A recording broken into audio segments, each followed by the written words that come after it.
right, good evening, everyone. This is a public input hearing scheduled in connection with the base rate filings of the Pennsylvania American Water Company, docketed at R-2025-305-7983 for water and R-2025-305-8051 for wastewater. My name is Emily DeVoe, and along with Jeffrey Watson, we are administrative law judges with the Pennsylvania Public Utility Commission assigned to preside over this matter and render a recommended decision. As an initial matter, I ask everybody to please silence your cell phones if you have not done so already. Present with me are several representatives on behalf of the active parties. There is also a court reporter here who is taking down what is being said and is going to produce a word-for-word transcript of the hearing this evening. I will explain the nature of this proceeding, and I will then allow the representatives of the active parties to make some brief opening comments. Then we will hear from the witnesses. First, I want to provide a little bit of background about this case. On November 14th, 2025, Pennsylvania American Water Company, who I will refer to as PAWC or the company, filed two requests with the Commission, one related to water and one related to wastewater, proposing to increase total operating revenues for water service by approximately $152.4 million, or 16.1%, and increase total operating revenues for wastewater service by approximately $16.3 million, or 7.8%. The company initially proposed that the water and wastewater rate increases become effective beginning January 13th, 2026. The Commission suspended the effective date of the proposed rates until August 13th, 2026, and directed that this investigation be initiated. In general rate cases such as this one, the Commission is required by the Public Utility Code to ensure that the rates it approves are just and reasonable. There are many factors which are evaluated in determining whether the proposed rates are just and reasonable.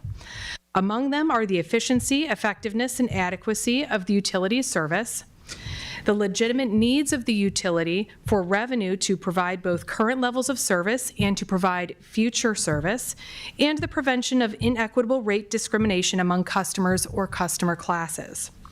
Active parties in this investigation, in addition to the company, include the Commission's Bureau of Investigation or Enforcement, or I&E, the Office of Consumer Advocate, or OCA, the Office of Small Business Advocate, or OSBA, and the Coalition for Affordable Utility Services and Energy Efficiency in Pennsylvania, or CAWS-PA.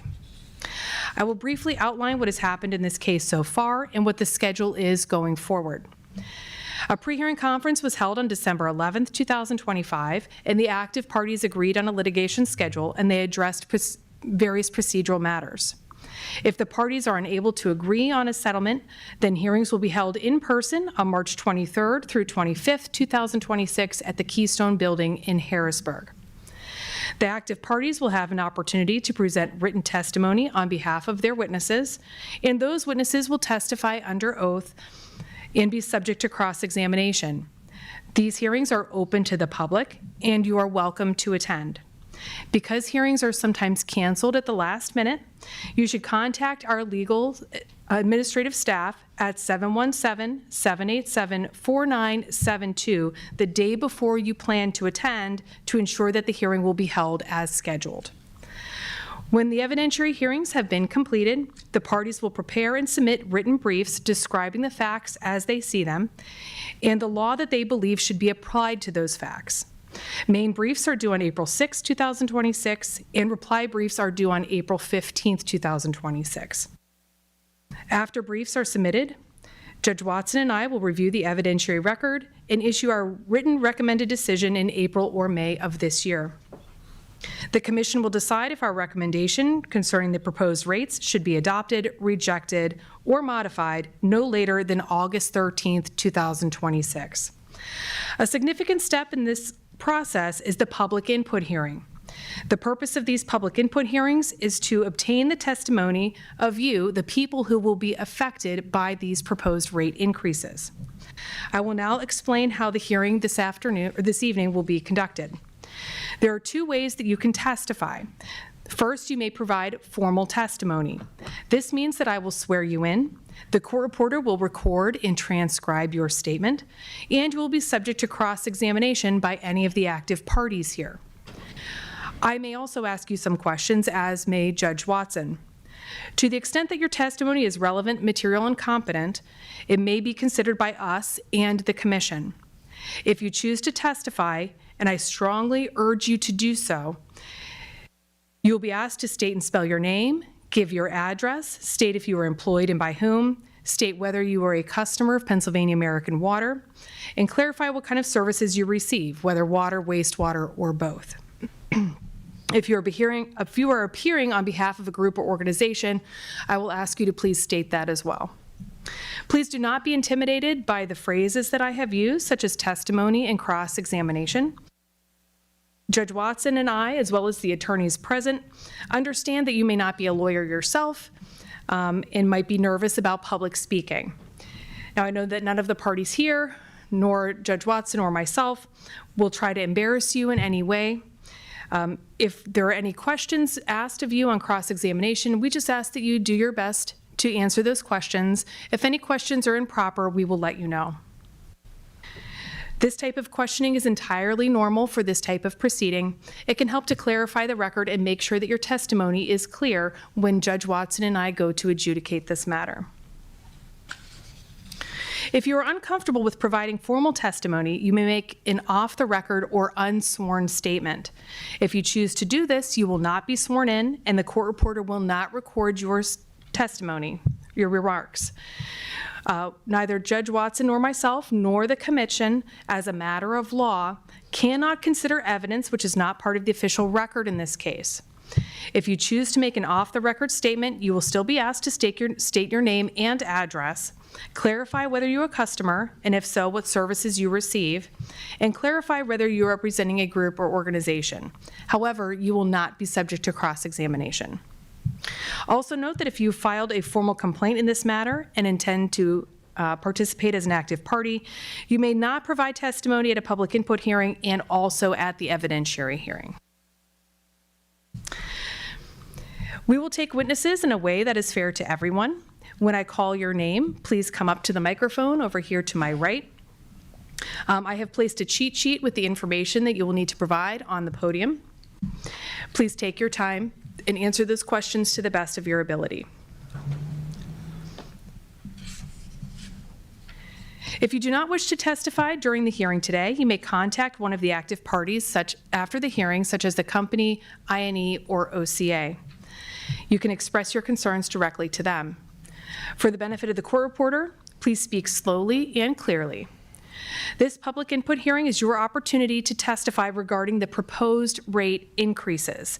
If you have questions concerning the filings or matters concerning your bills or service, you may speak directly with company representatives after the hearing. I do want to remind everyone that this is an official legal proceeding, and while I don't want you to feel intimidated or nervous about public speaking, I do want people to do their best to remain considerate of other individuals as they are speaking. Finally, I will not at this point impose any time limit on your testimony. I will, however, if it becomes necessary to get to everybody who has registered or to ensure an orderly hearing.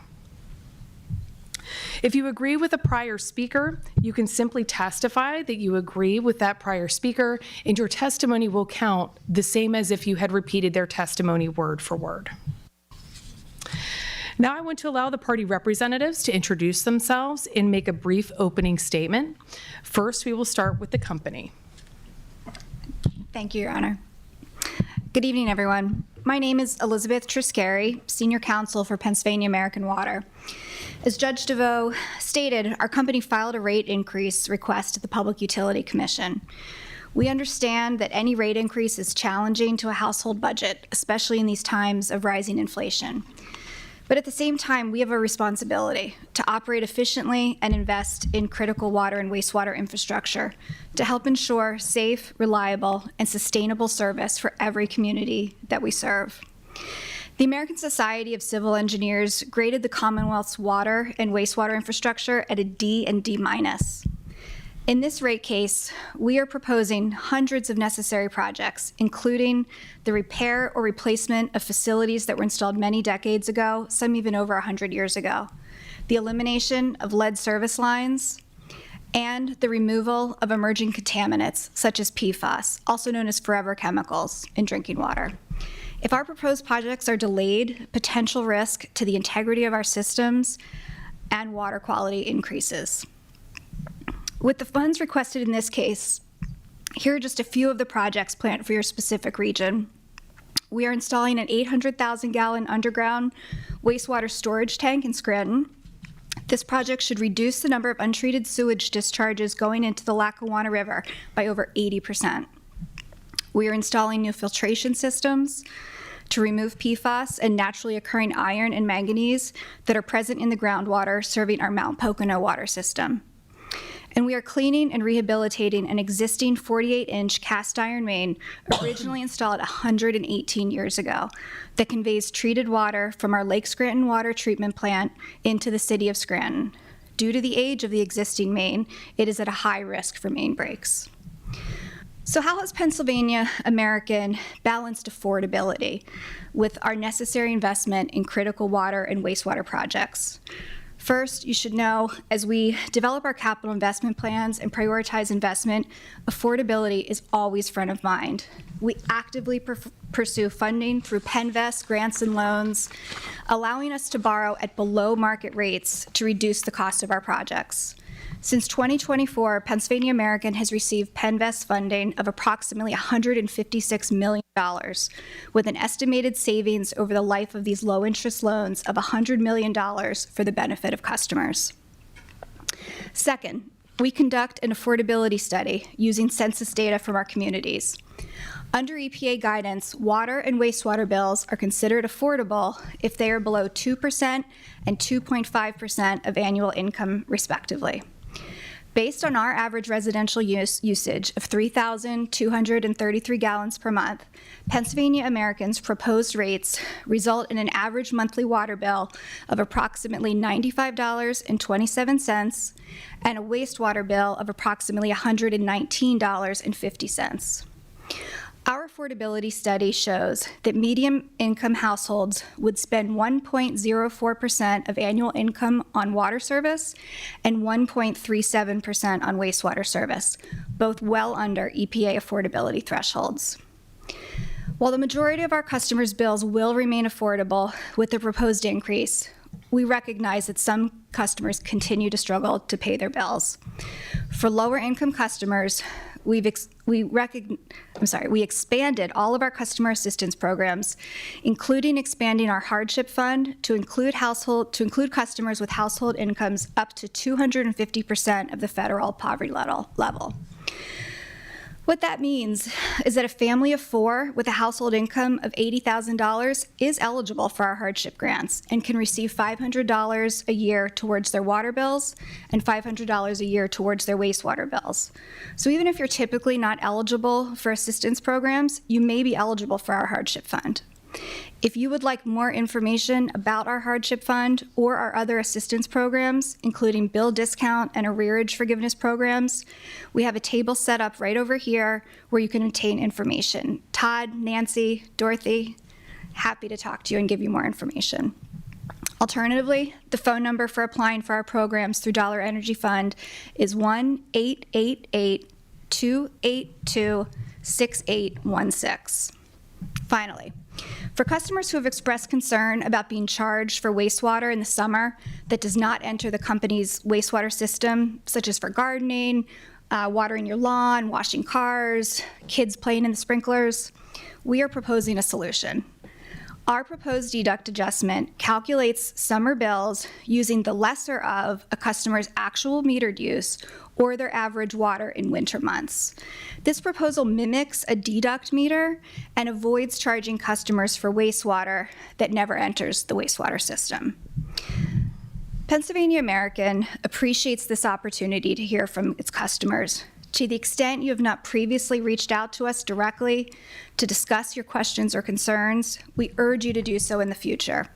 We take very seriously the importance of utility services we provide in the Commonwealth. We strive every day to provide safe, reliable, and affordable water and wastewater service. We are staffed with water and wastewater experts, several of whom are here with me today, who are able to solve the challenging utility infrastructure problems ahead of us. We recognize that we can always improve, and that feedback from customers is critical to improving our service. Again, thank you for participating today. We look forward to hearing your comments. Thank you. And we're just going to move right on down the line to OCA. Okay, thank you, Your Honor, and good evening, everybody. My name is Joel Cheskis, and I'm a Senior Assistant Consumer Advocate with the Office of Consumer Advocate, or OCA. We're an independent state office under the Pennsylvania Attorney General, and we represent the interests of utility consumers in matters before the Public Utility Commission, as well as other state and federal agencies and courts. We are not a part of the Public Utility Commission. We have a team of attorneys and consultants that are working on this matter. The OCA filed a formal complaint against the company's rate increase. The information that we get from customers at this public input hearing will help us develop our case. On January 30th, we will provide our written recommendations to the Commission explaining why we believe that the company's request should be adjusted. We will recommend to the administrative law judges and to the Commission that the company's rates be set as low as reasonably possible. The purpose of tonight's hearing is to hear from you, the members of the public. I encourage everyone who is interested in this matter to testify. I also encourage you to testify under oath so that your testimony becomes part of the record and we can rely on it in our arguments to the Commission. After you testify, you might be asked some questions to get more details. There is no wrong answer, and it's okay to say, "I don't know." I will be available after the hearing to answer any questions. Also, I put some materials at the table at the front door about the OCA and with tips on how to testify tonight. Thank you for coming, and I look forward to hearing your testimony. Thank you. And next we have OSBA. Good evening. My name's Rebecca Lytle. I'm from the Office of Small Business Advocate. We are a state agency, and our only concern is helping small businesses throughout the Commonwealth in their dealings with utility companies. When there's a rate filing such as this, we hire experts to crunch the numbers because we want to keep rates as low as possible. I want to thank everybody for coming out tonight, and I urge you to testify under oath. Thank you. Next we have INE. Thank you, Your Honor. Good evening, everyone. My name is Carrie Wright. I'm the Deputy Chief Prosecutor of the Rates Division of the Bureau of Investigation and Enforcement. Our bureau is involved in any matters before the Public Utility Commission that have an impact on utility customer rates. Specifically for this filing, I've been working with a team of engineering and accounting experts who have been reviewing the filing. We have asked for more information from the company based on what we've seen in that filing. So at this point, we've gathered a lot of information from the company, but an important component of a rate case is hearing from the folks who are most impacted by these rate increases, the utility customers. We think that this is a vital part of the rate case process. We do use the information that you folks present here when we are drafting our written testimony in these proceedings. And just like some other folks have mentioned, I would urge you, if you have information to present to us this evening, to do so under oath. That's really the best way for us to use that. So thank you all for coming out this evening, and I look forward to hearing from you. Right, sometimes elected officials attend public input hearings to offer testimony on behalf of their constituents. Since these elected officials are very busy and offer testimony on behalf of a number of customers, we allow them to offer their testimony first. And then we will move on to the other individuals who have signed up. It's my understanding that we do have an elected official. We have the Scranton City Councilman, Patrick Flynn. All right, sir, if you wouldn't mind stepping up to the podium.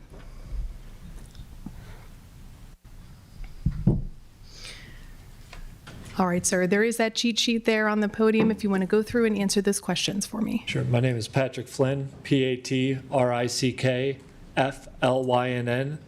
live at 1801 North Washington Avenue, Scranton, Pennsylvania, 18509. My job is I'm the co-founder and head of external affairs at Manifesto Health, also a Scranton City Councilman. I am a Pennsylvania American Water wastewater and water customer. I'm testifying on behalf of the residents of the city of Scranton, and I did not file a rate complaint in this case. I will testify under oath. All right, can you raise your right hand, please? Do you swear or affirm to tell the truth, the whole truth, nothing but the truth? I do. All right, go ahead with your testimony, sir. All right, thank you. Thank you, Your Honor, and Your Honor, for being here tonight. My name is Patrick Flynn. I have the privilege of serving as the Vice President of Scranton City Council and also the Chairman of the Public Works Committee. I want to thank the Public Utility Commission for the opportunity to speak tonight on behalf of those residents that I represent. Scranton is a city of working families, seniors on fixed incomes, and small businesses that are already under real financial pressure. Our residents are already seeing rising costs in nearly every aspect of their lives: housing, groceries, healthcare, and of course, utilities. For many households, water bills are no longer a minor expense. They're becoming a serious burden. When utility rates rise faster than wages and fixed incomes, families are forced to make impossible decisions. This is not something we should accept as policymakers or regulators, and something that the Public Utility Commission thankfully did not accept just a few short years ago. Pennsylvania American Water has pointed to infrastructure investment as justification for this rate increase. While infrastructure maintenance is of course vitally important, those costs must be weighed against affordability, transparency, and fairness to the people that ultimately pay these bills. I also want to raise another broader concern. American Water is currently undergoing a merger with Essential Utilities Aqua America, significantly expanding the company's footprint and market presence. That was a corporate decision made to increase the company's long-term value. I do not believe ratepayers, especially those already struggling, should be asked to subsidize corporate expansion and merger-related costs through higher monthly bills. It is also important to note that many Scranton residents already pay some of the highest utility costs in the region. Any additional increase disproportionately impacts low-income households, seniors, and people with disabilities, and further widens existing inequities. I urge the Commission to closely scrutinize this proposal, examine whether the requested increase is truly necessary, and ensure that costs tied to corporate expansion are not being passed on to customers as part of this rate increase. If any increase is considered, it should be minimized and paired with strong consumer protections and some guarantees around some of the proposed assistance programs as part of this. I thank you for your time, and that's all I have. Thank you. Judge Watson, any questions? No questions, thank you. Counsel, any questions? No, thank you. All right, seeing none. Thank you very much for Thank your you for your testimony, time. sir. Thank you. All right, up next, we have Patrick Scarlett. I'm terrible with names, so I apologize in That's right. advance. It's Patrick Scarlett. My name is Patrick Scarlett. PATRICK Thank you for calling me up, Your Honors. I live at 48 West Railroad Street in Nanticoke, 18634. My main job is I am a case manager at Children's Service Center. I am a customer of PA American Water, I believe just for regular water. I'm just testifying on behalf of a customer, I guess, not a group or anything. I did not follow a rate complaint, and I will testify under oath. All right. Do you swear or affirm to tell the truth, the whole truth, nothing but the truth? Yes. All right, go ahead with your testimony. My testimony is basically just that I am an American Water customer, and I am happy with my services, and I drink my tap water, and I feel like that they're a good company, and that I'm happy with my water, and I am for the dealing with the infrastructure and fixing all that old stuff, basically. You know, I like that part of the plan. But obviously, like the rates and everything, I would like them to be as low as possible, but I support that if they're actually going to be fixing stuff, basically. So that's all I have. All right, thank you. Judge Watson, any questions? No questions, thanks. Thank you. Counsel, any questions? All right, thank you very much for your testimony, sir. All right, next up, we have Chris Miller.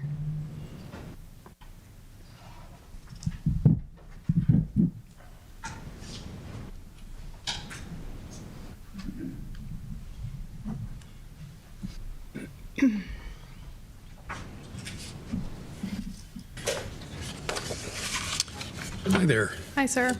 Good evening, everyone. My name is Christopher Miller, CHRISTOPHER, MILLER. I'm testifying on behalf of a group. The group is the Lehman Sanctuary. The location is 261 Jackson Road, Shavertown, PA 18708.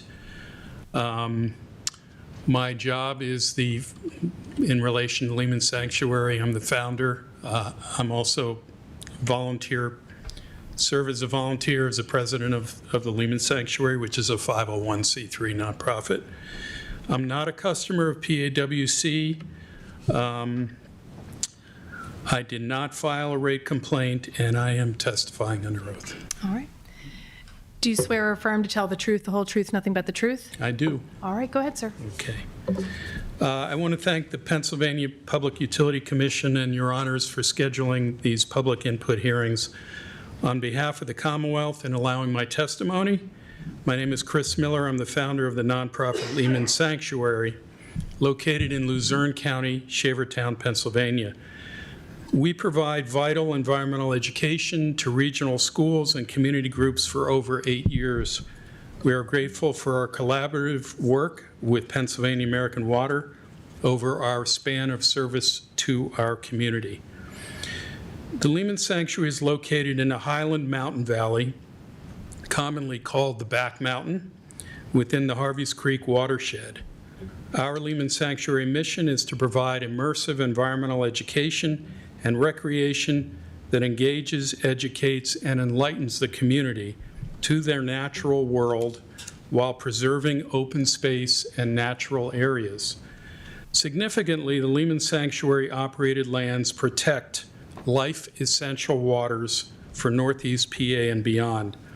We feature an old-growth forested wetlands with centuries-old oaks and hemlocks and wildflowers like the arrow-leaved tear thumb and gold thread that includes sections of a rare undisturbed large marsh with a great blue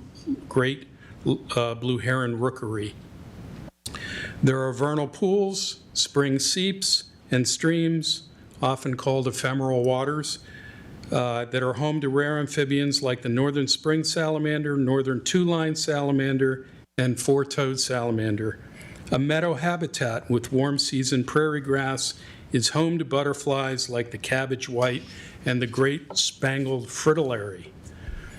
The nonprofit 501c3 Lehman Sanctuary is a two-time recipient of the Pennsylvania American Environmental Council Environmental Partnership Award. The Luzerne County Conservation District classifies this nonprofit Lehman Sanctuary's forested wetland complex as an exceptional values wetlands under Title 25, Chapter 105. The drainage area is East Fork of Harveys Creek, a naturally reproducing trout stream identified by PA DEP as a cold water fishery, migratory fishery under Title 25, Chapter 93. The East Fork watershed is an area of about 7.31 square miles flowing into Harveys Creek and the Susquehanna River watershed. Underlying each teaching moment is the vital link between water and life. Each field lesson to a 6-year-old or an 80-year-old underscores the importance of watersheds, the birthplace of clean water. Our warm season prairie grass filters and recharges groundwater, Trees and managed buffers protect water and the wildlife that depend on it. The ground we walk on and the water we drink and manage here in Lehman Township affects our neighbors in Maryland, Wilkes-Barre, and beyond, including the largest estuary in the United States, the Chesapeake Bay. We are blessed to offer programs to persons with challenges and less access to the therapeutic benefits of nature, such as blind and visually impaired day campers, adults with Asperger's, autism, and other challenges. We are blessed to connect individuals from economically challenged environments, urban communities, who have never experienced a forest before or held a spring peeper or red-backed salamander. Our educational resources here at the sanctuary include a teaching rain garden, which essentially keeps the bad water, groundwater, stormwater, that is, from reaching the pristine waters of our forested wetlands. Our rain garden is also a robust pollination garden filled with native wildflowers. Pollination, we teach children, is critical to keeping food on the tables of the world. Our expansive meadow habitat has been transformed into a native wildflower habitat, a further integral source of pollination activities. Our Language of Water Technology School Initiative, in development with Misericordia University, features water sensors in our pristine wetlands, tracking the elements of a living, breathing watershed, pH, conductivity, temperature, with this data to be streamed into regional STEM science classrooms.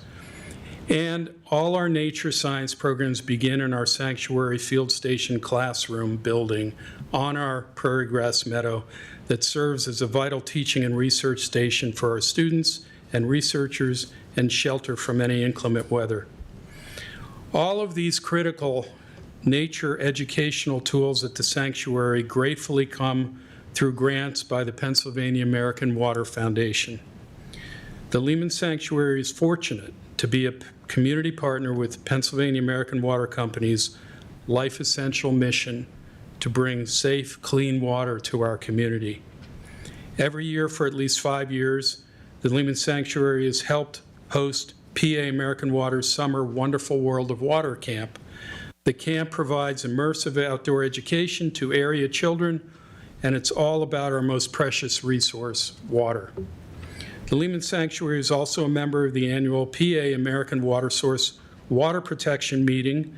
These annual meetings are the opportunity to review PA American Water initiatives to protect our water resources. Importantly, we have the opportunity to give feedback and support for strategies to safeguard drinking water sources. Our most recent meeting addressed PFAS and steps Pennsylvania American Water is taking to monitor and address these contaminants in accordance with regulations. In summary, the Lehman Sanctuary is grateful for our aligned, shared mission of protecting our most precious resource, safe, clean water. Thank you. Thank you. Judge Watson, do you have any questions? I don't have any questions for council. Council, any questions? No questions. Okay. All right, thank you very much for your testimony, sir. Thank you. All right, next up we have Nate Ekus.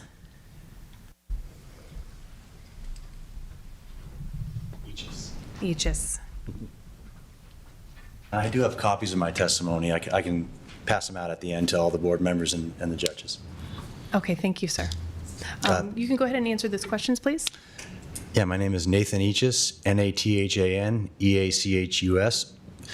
Address is 15 Wyeth Place, Drums, PA, 18222. I'm self-employed at Pure Green BioAg. I'm not a customer of the PAWC. I'm just testifying on behalf of I'm a concerned citizen on what's going on, and I did not file a rate complaint in this case. And I am testifying under oath. And I'd like my evidence to be submitted afterwards to all the board members so they can review my testimony as well. I can pass it out now too. Well, I mean, could you please bring it up? Sure. Thank you. Just give me 1 second. Just front and back. And copies, 8 copies for everyone else.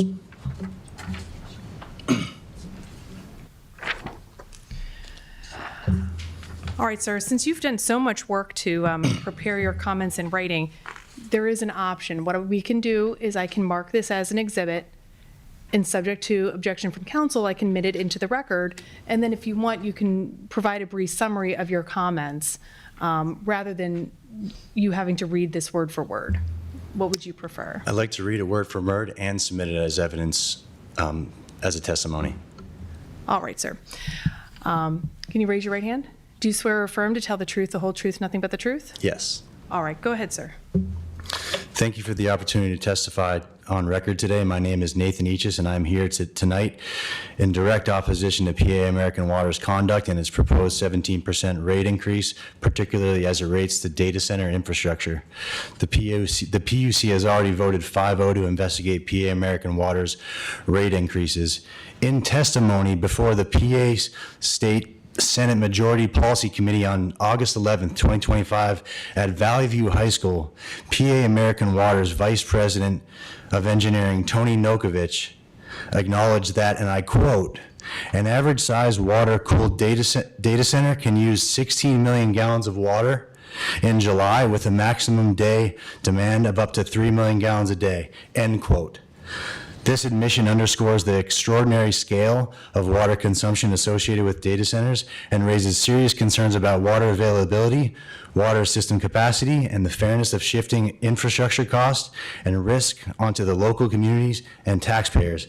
At the same Senate Majority Policy Committee hearing back in August, at Valley View High School, Andrew D. Hoff, the Susquehanna River Basin Commission Executive Director, said, but it needs to be noted that at a hyperscale level, a single data center can use and evaporate millions of gallons of water per day, potentially putting a significant strain on the local water resources, end quote. To summarize, hyperscale data centers require millions of gallons of water per day, significantly impacting the local community's drinking water quality.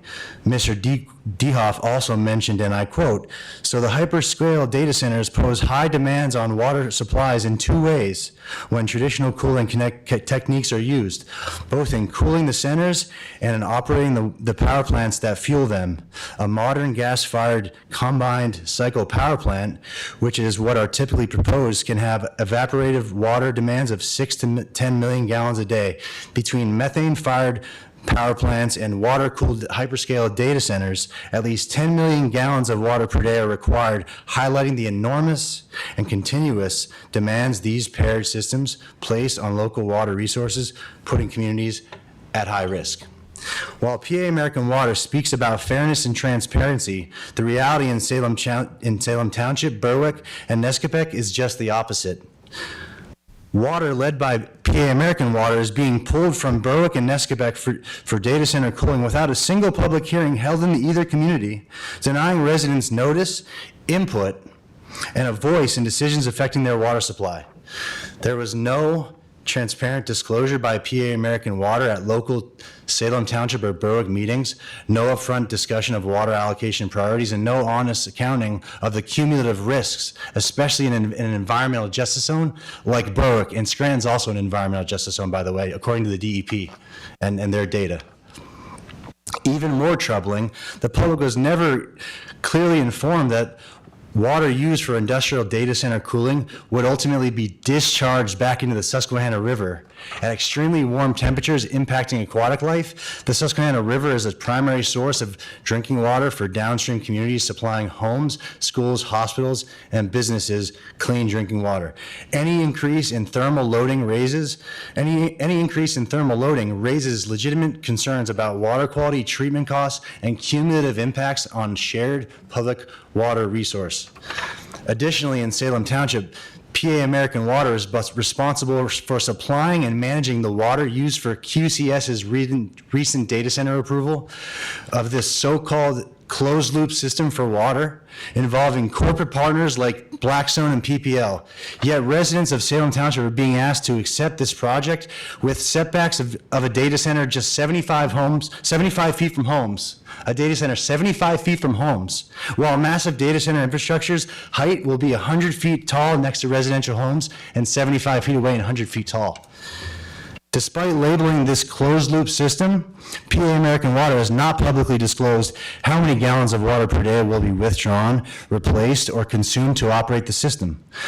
For QTS, a closed-loop system designation does not eliminate water use, it only limits discharge. Communities have a right to know the actual daily and annual water demand, the source of that water, and how it will impact local drinking water supplies, especially during drought or emergency conditions.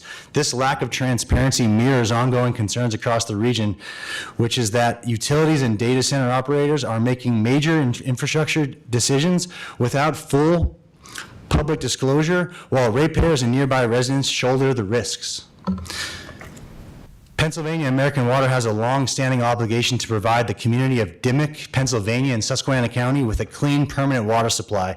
That obligation arose in 2009 when Dimock's aquifer was polluted by fracking-related methane contamination and other drilling-associated pollutants. For 16 years, residents of Dimock, PA, have endured unsafe and unreliable water while waiting for a solution that was promised but never delivered.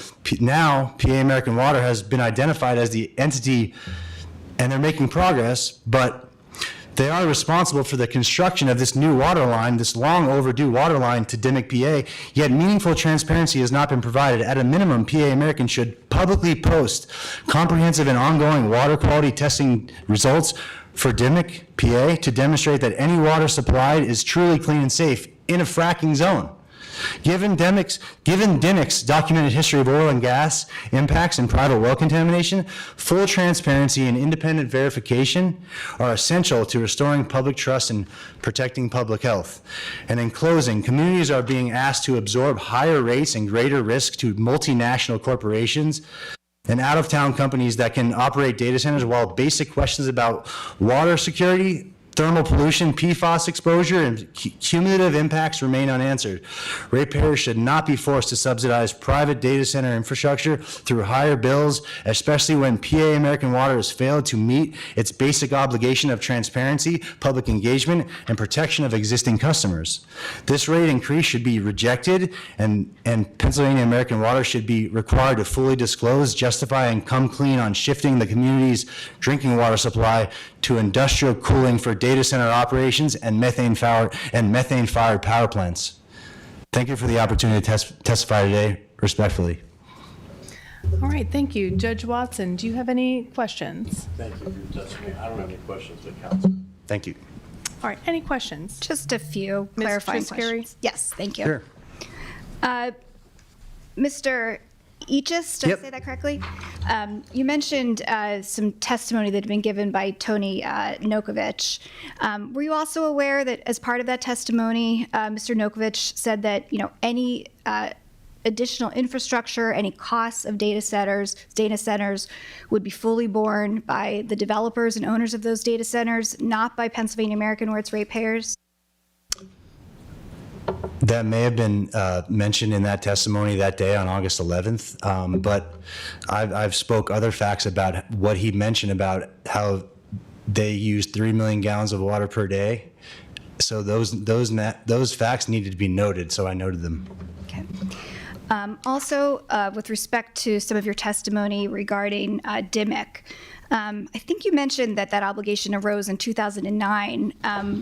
But Well, the accident happened in 2009. I didn't say that PA American Water was responsible from 2009, but the accident happened in 2009, and then now they're the entity that's responsible for creating a clean drinking water line for the citizens of Dimock. Appreciate that. Just wanted to clarify. I just wanted to make sure if you're aware that the obligation for Pennsylvania American arose in 2021, and the plan has always been to have the new treatment and line in place by the end of 2026.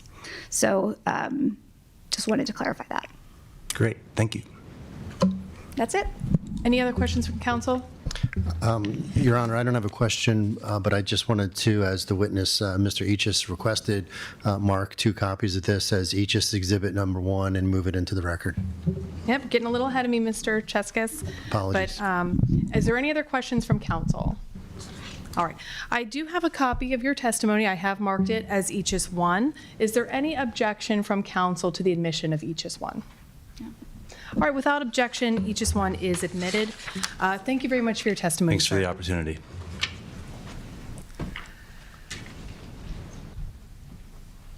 All right, up next, I have Robert Hughes.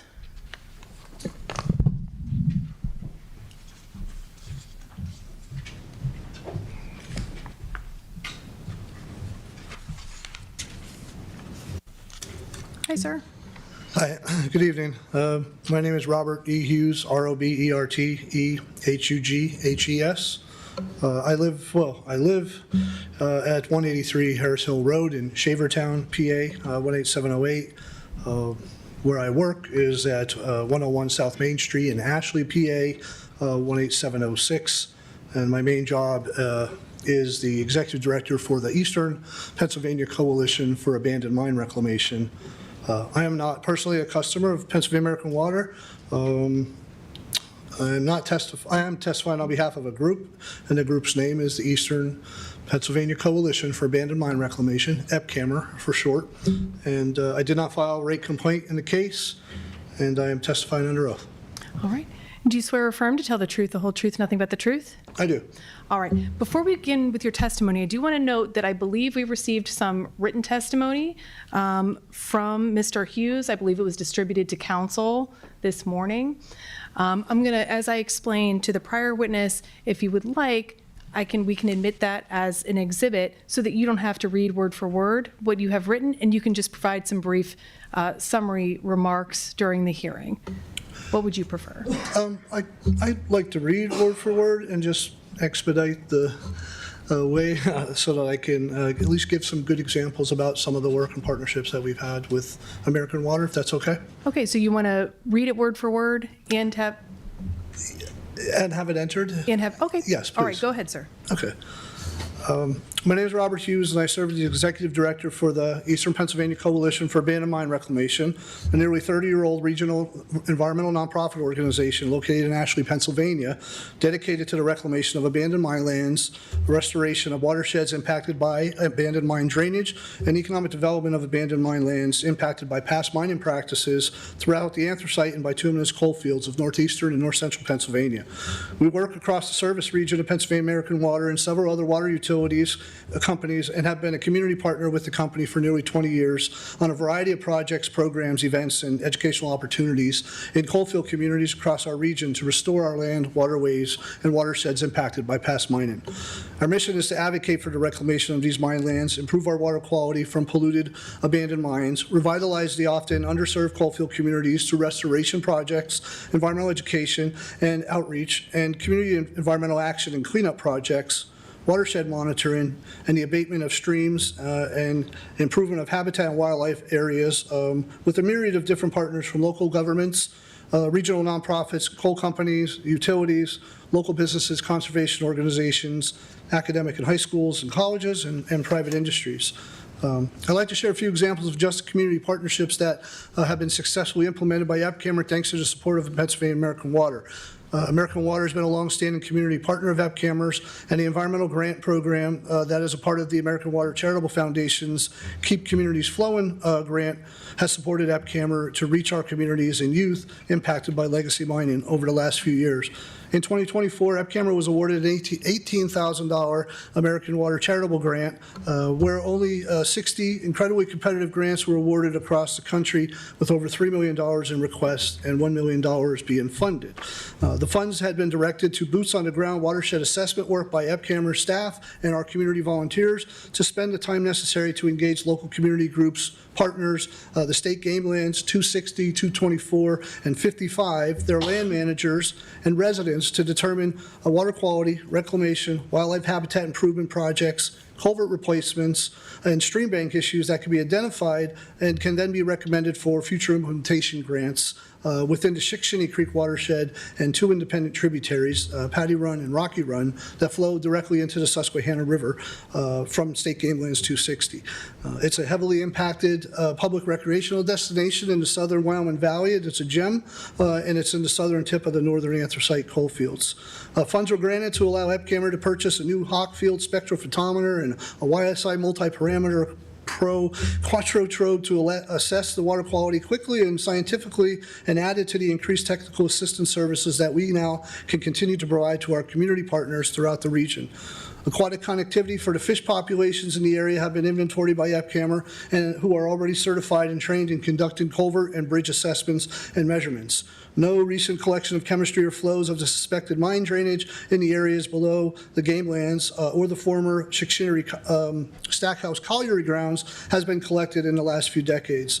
Funds were utilized for on-the-ground field investigations around publicly accessible lands, culverts, bridges, and several water quality insect sampling sites were chosen representative of the areas along major tributaries to the Chickasha Creek. Our report will be in draft production with recommendations on projects that can then be implemented by the community, municipalities, other partners in the watershed, and the Game Commission. EPCAMR applied for additional funds through the Pennsylvania Council of Trout Unlimited Cold Water Heritage Program and was awarded an additional $10,000 due to the private matching funds from Pennsylvania American Water to complete the entire watershed assessment and a cold water conservation plan like we've done before in many different watersheds throughout the Wyoming Valley. We hope to involve the local Pennsylvania American Water staff in the spring with several planned cleanups of illegally dumped trash and tires in the watershed that we've identified, and or riparian tree plantings that we've worked on with them in the past in the Scranton area here, and other educational programs as they are scheduled for the spring of 26, and other possible implementation projects that we hope our partners seek funding for based on our recommendations in the final cold water conservation plan. EPCAMR has maintained a strong relationship through our longstanding educational programming with Susan Turkmanovich, who's the External Affairs Manager for the Northeast region, and also are looking forward to working with Alana Roberts, who was recently hired to Pennsylvania American Water. In 2025, on Earth Day, the American Water Charitable Foundation also selected EPCAMR for yet another competitive grant where $101.5 million was granted to only 79 organizations in 12 states. We received $10,000 to expand our outreach efforts and borehole awareness campaign in both the Lackawanna and Wyoming Valleys, where we have nearly 43 boreholes that exist historically and were used for monitoring locations into the underground abandoned mine pools across both valleys and up here in the Lackawanna Valley and in the Wyoming Valley by the State Bureau of Abandoned Mine Reclamation until they lost their funding for the monitoring and maintenance of them. Today, many of them are paved over. They need to be daylighted, cleared of debris, recapped, rethreaded, and monitored occasionally to obtain mine pool elevations, as they tend to fluctuate with rainfall events that could lead to flooding, mine subsidence, blockages, and can be used to obtain chemistry samples at various depths in the historic underground mines. EPCAMR has created a database of the conditions of these boreholes in both counties with the funding through locating them and working with local municipalities, road departments, PennDOT, and the State Bureau of Abandoned Mine Reclamation to provide data on the water levels beneath the ground in the underground mines that will help with the quality and quantity determinations of the mine water volumes in the underground mine pools that are connected to numerous abandoned mine discharges in both valleys. We plan to hire local contractors to help us daylight a few of those boreholes that need to be opened to obtain better, accurate mine pool water elevations that will help us better establish the boundaries of where the water is laying underground and how it is flowing and impacting both the Lackawanna River and the Susquehanna River. A final example of our longstanding partnership is one of the most importantly is that it reaches the youth in our region. EPCAMR annually participates in the Pennsylvania American Water Camp that you heard Mr. Miller talk about here that's held along the Lackawanna River in Peckville at the Valley Library. Several dozen youth attend the camp annually, and some return over the years that I've come to know for at least over the last 5 years, and I can literally have them as my assistant at this point in conducting the hands-on activities that we teach them. They learn about the importance of our work to clean up the river and our partners, and what the aquatic macros and bugs that are found in the streams indicate about the stream health and ecology of the Lackawanna River, and how we clean up polluted mine water, and how Pennsylvania American Water manages reservoirs and drinking water supplies above the coal measures. Pennsylvania American Water purchases iron oxide pigment from EPCAMR each year that we then turn and use those funds for materials and supplies for our environmental education programs. The iron oxide pigment is used annually to create AMD tie-dye t-shirts for the youth that really enjoy wearing and creating them. We play macroinvertebrate bingo, speed rounds for candy. They get to take photos of our 2 oversized trout puppets that we have that we bring along and that are a big hit. The youth learn to identify more than 20 species of mackerel macros commonly found in both clean and polluted streams before the day is over, and they get to actively get their feet wet, so to speak, while in their muck boots and waders to join EPCAMR staff and American Water staff along the river to kick for macros while the staff are working with Penn State Master Watershed Stewards and staff from the Lackawanna River Conservation Association to teach them and oversee them from the trail below the library. In closing, Pennsylvania American Water's investment in EPCAMR contributes to healthier streams, a better understanding of our surface legacy, abandoned mine land impacts, and underground mine pool hydrogeology, make more resilient neighborhoods in our coalfield communities, look forward to a cleaner environment, a more educated youth, and it increases the volunteerism with EPCAMR and both infrastructure and stream and watershed improvements within their service area. These programs help young people understand where their water comes from, the legacy of mining in their communities, and the importance of modern water infrastructure and conservation. From EPCAMR's perspective, Pennsylvania American Water is not just a water and wastewater utility, it's a committed community partner. Their grants, charitable giving, and employee volunteerism has translated into environmental improvements, educational opportunities, and community benefits in our region through their support of our work. And based on our experiences of working with them, I could say that Pennsylvania American Water's investments in organizations like EPCAMR help to protect and enhance the very watersheds that supply our communities, and they contribute meaningfully to the quality of life and long-term resilience needed in our coalfield communities. So thank you for your opportunity to share our experience with our partnership with Pennsylvania American Water. Does that conclude your testimony? That's it. All right. Complete. Judge Watson, do you have any questions? I don't have any questions. Council may answer. Sure. Thank you. Any questions from council? No questions. All right. Is there any objection to I'm going to mark the written testimony that was provided to council electronically this morning as Hughes 1. Is there any objection to the admission of Hughes 1? No. Seeing none, Hughes 1 is admitted. All right, next up we have Gary Duncan. Sure.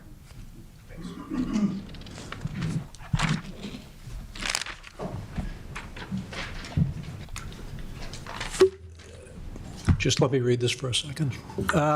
My name is Gary Duncan, G-A-R-Y-D-U-N-C-A-N. I am a resident at 117 Barton, B-A-R-T-O-N Street, which is in the town of Dunmore, Pennsylvania. My main job and occupation, I'm a grandfather. I'll probably be the least eloquent person here tonight. I don't have a prepared statement. I'm going to speak from the heart. I left my 2-year-old granddaughter, and my good friend gave me a ride down here so that I could address you folks tonight. I am a customer of Pennsylvania American Water Company as a resident of Dunmore, so we use the water as well as the wastewater. So it is both. Am I testifying on behalf of a group? Senior citizens, that'd be the group that I would be testifying in behalf of. Did I file a rate complaint in this case? No, I did not. This is the first time I've ever spoken before a utility commission group. I hope I'm using the right testimony. Am I testifying under oath? Certainly. All right.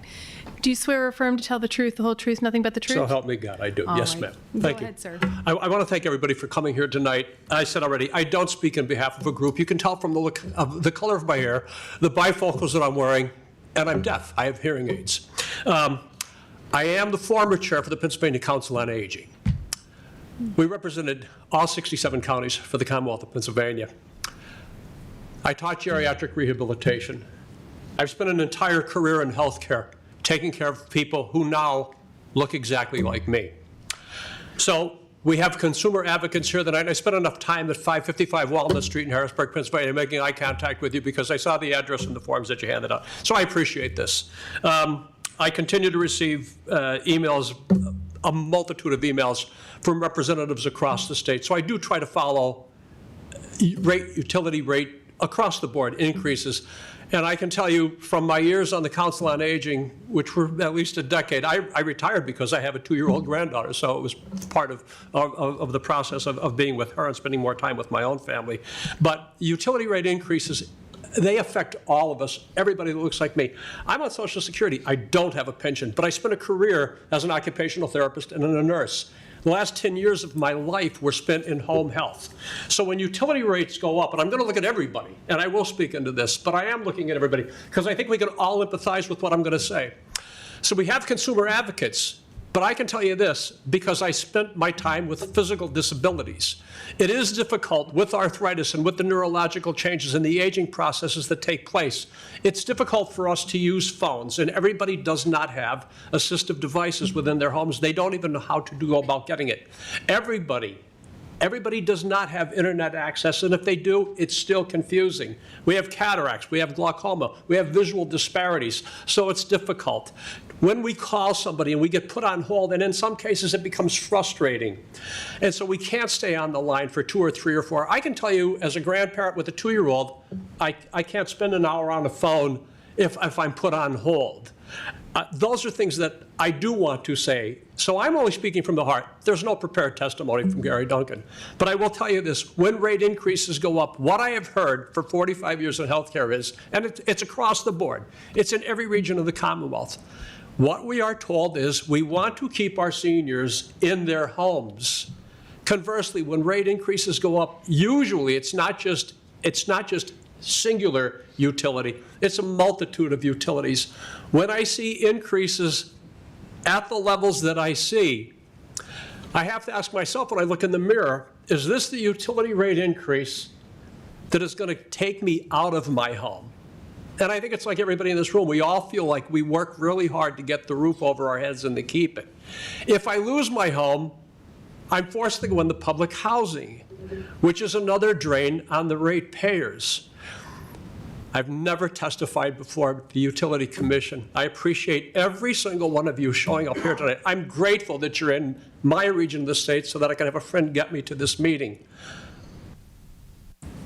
I believe his name was Mr. Eaches that spoke about the Dimmock situation and the situation up there. I am concerned about the AI centers. My daughter and my granddaughter live in a town not too far from us where AI centers are a major topic of conversation. I read in the Scranton Times, which is our local newspaper, if you're not from Lackawanna County, about water that's going to be tapped and piped from Lake Scranton up into my daughter's region. So I do have environmental concerns. I think like most of us do. So that's a concern for me. Water consumption rates are a concern for me, but I'm going to get back to the healthcare end of it. And I can tell you what I've heard from the last 10 years that I spent in home health with everybody across a 6-county region. That's a large breadth of northeastern Pennsylvania.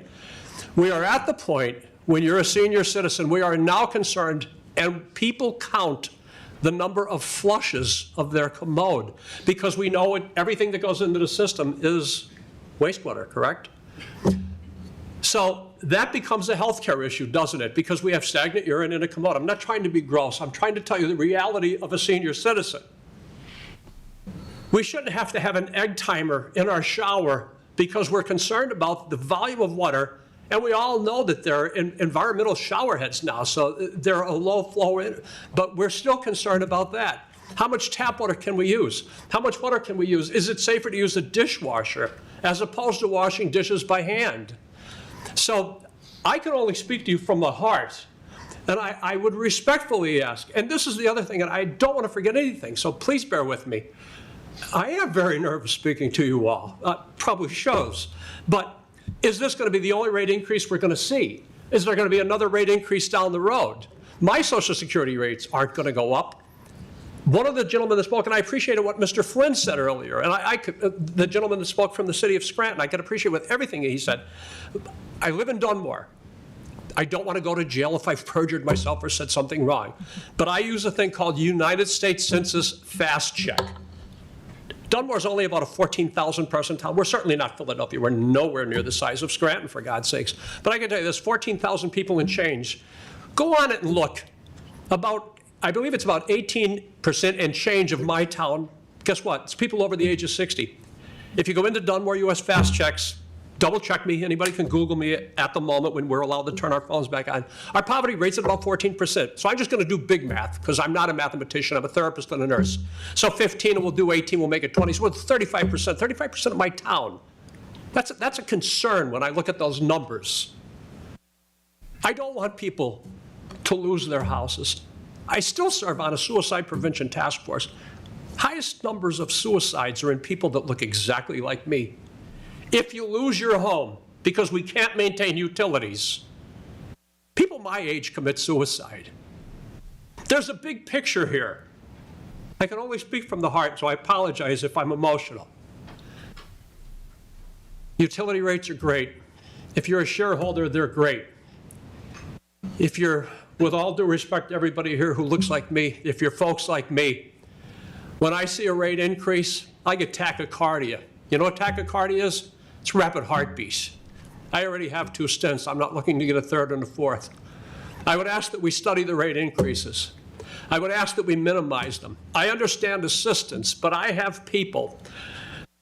And in the time that I spent dealing with the Council on Aging, and we spoke to everybody, we have caps on income levels, but there are people that may be $100 or $200 over that cap. Guess what? They don't qualify. They don't. I see the good people in red behind me. I understand that you have informational packets that we can get. How do I disseminate that information to a population that can't access it? I apologize if I got too emotional. I appreciate your time.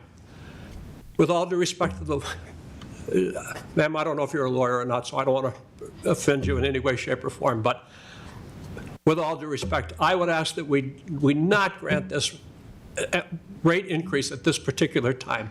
And again, I only represent Gary Duncan tonight. I really do appreciate you coming here. I hope at the earlier meeting, I wish 14,000 folks from Dunmore came down here. Thank you.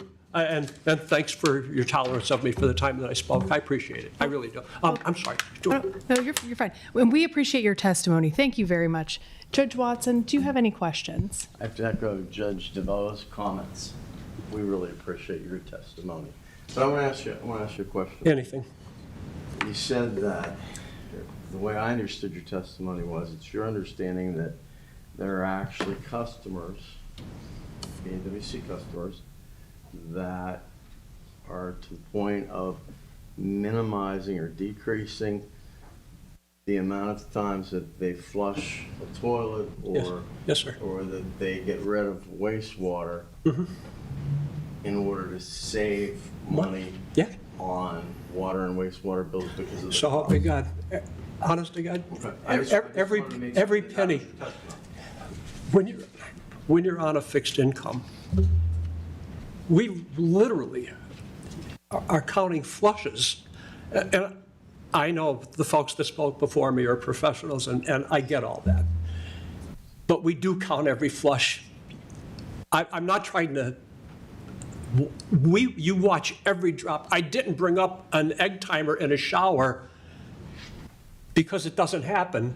I hate to tell you this, and you're probably going to think I'm insane. We have an egg timer in the shower because I know how much water comes out. And every time, every drop that comes out, it's a cha-ching. It's another penny out of our coffers. You know, can I eat more rice? Can I have more potatoes? Can I cut back on other areas? The one thing we should be looking at is utility rate increases across the board in the Commonwealth of Pennsylvania. I talked about a small town in Dunmore with our geriatric population and with our income levels. Do you think we're unique? Take a look up and down Lackawanna County. Take a look at this valley. Take a look at the municipalities. I already said I'm probably not the best spokesperson to have up here tonight. I can only speak from my heart. I can only ask you that please don't grant this rate increase, because my bigger concern is, when is the next one coming? And Judge, with respect, I didn't even get your name, and again, my apologies, but there is a piling of utility rate increases. I don't know anybody here who can empathize with what I'm saying. If it was a different utility company, I would be down here talking about the same. I can talk about energy assistance programs because I know about those as well. There are caps on it. Again, without God going to jail for perjury, so I don't know the number that you gave us for the assistance that you could get. I'm a family of 2, 400, whatever the income levels that ma'am, that you stated. I'm sure we're nowhere near that. But I can tell you this, my fingers work. I understand that I'm deaf. I told you that. But I can still utilize a phone. I use Bluetooth. I have everything that comes in through my hearing aids. But with a 2-year-old, I can't stay online, and that's and for the consumer advocate, for the gentleman that I'm making eye contact, and I apologize, I didn't get your name either, but with all due respect, sir, folks with arthritis can't dial numbers. Folks that don't have hearing aids, I'm lucky that I have them. Hearing aids aren't covered under Medicare, Medicaid. We pay out of pocket for that. That's not something the government helps us with. I can't hear you, so I'm missing parts of a conversation. If you have your hearing, you're blessed. If you don't have it, it truly is a disability. I'm here tonight because I was able to get here, but I can tell you this, my demographic, my geriatric demographic, there's a lot of folks here tonight that wish they could be here, and they're not here. So I do feel like this. As much as you're a consumer advocate, I hope I'm an advocate for folks that look like me, that have gray hair, that have bifocals, that have hearing aids, that may have prosthetic devices, that can't get into a building, that don't have the standing tolerance that I have, and maybe they don't have the ability to get the stents in the heart to get them here, but they're still equally affected. I want you to remember everything I said tonight. I want you to remember the emotional impact, the psychological impact, as well as the physical impact that not being able to pay your utilities pays. And I want you to think about the impact that it's going to create for everybody who's 20 years younger than me in this room when you now have to take care of me in a facility or in a senior high-rise, or you can pick the synonym of choice. And Judge, I know that was a long answer to your question, so thank you for putting up with me. I appreciate it. You know, I would say thank you, but it really wouldn't do justice to you. I don't just say that as an obligation. I say thank you because you came and you expressed your concerns. Thank you. And that's what everybody's doing, okay? Yes, and that's sir. what you're doing, and that's why we're here. Well, I appreciate That's why that. we're here, and that's what makes this work. So Well, thank you. Thank you. And Miss, honest to God, I'm just, okay? Your Honor, I do have a couple just clarifying Mr. questions. Okay. So, Mr. Duncan, I echo what the judges have said. Thank you for coming tonight, speaking with authenticity. Could you speak up? oh. I'm sorry. Is that better? Can you hear me now? Okay. Thanks a lot. Thank you. I was thanking you for coming, speaking authentically from the heart. The company is very happy to hear from you. I appreciate you coming tonight. I wanted to just ask kind of a couple follow-up questions because I want to, see if I can address some of your concerns and maybe help you to partner with some of the right people. So I guess my first question would be, whether you're currently enrolled in any of Pennsylvania American's customer assistance programs. Okay. No. You had asked about, a family of two, eligibility. So for our hardship grants, for example, 250% of the poverty line for a family of two is $52,875. We exceed that by hundreds of dollars. Okay. Just to We're that group. put in context, or maybe if there's some of your neighbors who may benefit, I'm asking if you're aware of our customer assistance programs. If you're not, you've mentioned there's the table over there. I'll get the information. I would love to connect you with Dorothy, who's there in the red shirt. We have an issue with enrollment in our customer assistance programs. There's so many people who could benefit from them who don't enroll, and would love to partner with someone like you with your background and connections to help us get out in the community and give you my phone number. help these folks. We have these robust customer assistance programs. We want people enrolled in them. I so appreciate you coming here and talking to us today. Would love to partner with you, and if you're willing to help us increase that enrollment, we'd love to work with you. Could I ask you a question? Sure. This is a back and forth. I appreciate the dialogue, but in regards to the folks behind me, do you folks come out to the municipalities so that you can speak at our council meetings or at our senior centers? And is there that kind of a compact that, that kind of a dialogue so that we have so many senior centers, these folks still live at home. So is that something that we're doing, or is that something that we can plan to do? I will definitely connect you with Dorothy to get all those details. But yes, we are constantly out in the community looking for other avenues, doing what we can to spread the word and to increase our enrollment in our programs, matching the means with the need for people who need it. Thank you. Yep.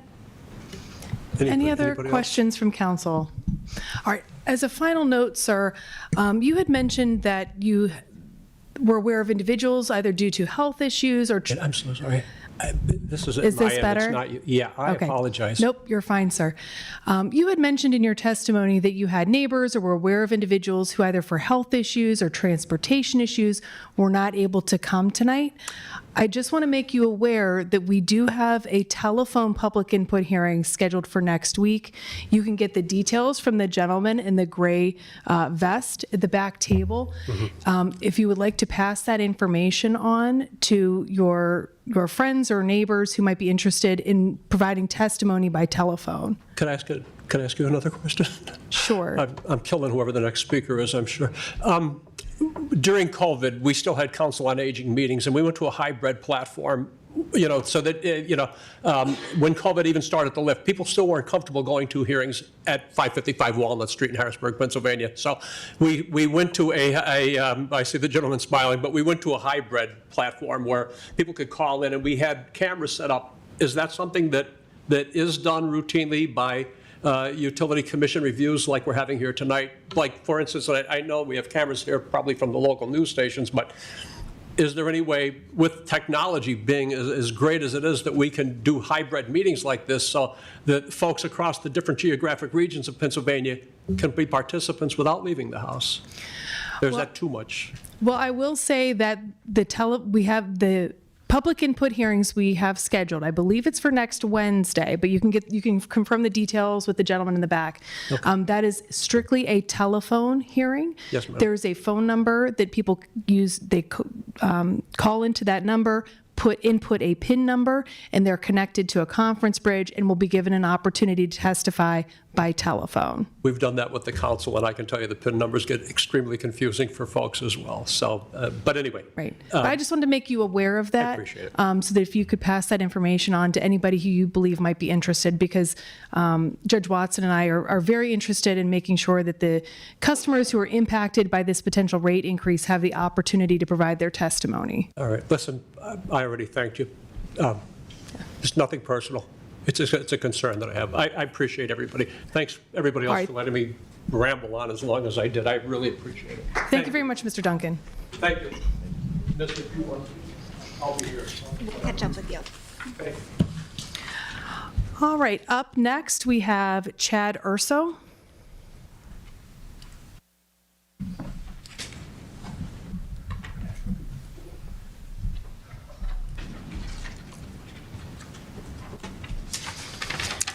Sir. Hi. My name is Chad Urso, C-H-A-D-U-R-S-O. I live at 112 French Manor Road, South Abington Township, 18411. My main job is an engineer for Lieber & Bonham in dynamic automation. I am a PAWC customer for water and have been one for over 20 years. I'm testifying on behalf of myself. I did not file a rate complaint, and I will testify under oath. All right. Do you swear or affirm to tell the truth, the whole truth, nothing but the truth? Yes. All right. Go ahead, sir. So growing up in northeastern Pennsylvania, I really never gave much thought to turning on a faucet or flushing a toilet, and I'm sure most people don't. Being an engineer over the last 20 years working with Pennsylvania American Water, I feel we've had a pretty good insight on how these things work, where I think a lot of people take for granted doing that, don't really realize what it takes for that process to happen. So when I had the opportunity to come and testify, I thought, I have a unique opportunity to work with the water company and its affiliates. I get to see a lot of things that most people don't get to see and experience things. Again, working with Pennsylvania American for over 20 years, we've seen how things have progressed over the years with, projects. 20 years ago, a lot of things were in very bad disarray. I mean, there were, everybody likes to have a new phone, right, or new technology. We were running some of these water treatment plants and sewer plants on basically a flip phone. It works, but you don't have the reliability on it. And over these last 20 years, they've spent a lot of money and we've done a lot of projects to make these plants now more reliable, so that when you turn your faucet on, you're going to get not only water, it's going to be clean and it's going to be within specifications. We've been on projects for both water and wastewater. We've seen what happens when these wastewater plants are in disarray. You know, being an environmentalist, Eagle Scout, I don't want to see raw water sewage being dumped into a river. You know, they talked about combined sewer overflows. You know, these are things that, you know, they're not sexy projects, but, you know, we don't want to be dumping raw sewage into the river. And I can tell you, being involved with these projects, they're massive. I mean, it's not, you know, a little tiny, you know, just system. I mean, they're ripping up streets. We're putting in, you know, massive tanks. There's one underneath the tennis courts down there. You would never know they're there, but they're just things that need to be done so that we're not polluting the rivers and polluting the streams and things of that nature. Some of the wastewater projects we've worked on are small communities. You know, they're completely in disarray, and as a small community, they can't afford to possibly float these bonds and to pay for, you know, a brand new sewer plant. But again, we work on these projects. You know, there was a 700 customer project. It was a multi-million-dollar brand new sewer plant that got put in. You know, there's no way that that could happen on, you know, local community level. So again, these things aren't projects that, you know, people think that, geez, I'm flushing a toilet, but, you know, there's a lot of repercussions when you don't do them. And I think a lot of people don't see that. And again, on the water quality side, you know, the PFAS we talked about, you know, it's a man-made chemical that we need to get out of the water. You don't know the health effects right now. You know, it's not really making your water look any better coming out, but you're, again, saving, you know, people's futures and possibly, you know, health costs. So there's a lot of things that happen behind the scenes that people don't actually get to see or realize. You know, when you turn on that water faucet, there's a lot that goes behind it. You know, a lot of technology, you know, a lot of engineering, and, you know, being involved with that for 20 years, I can tell you it's pretty impressive to see how it all comes together.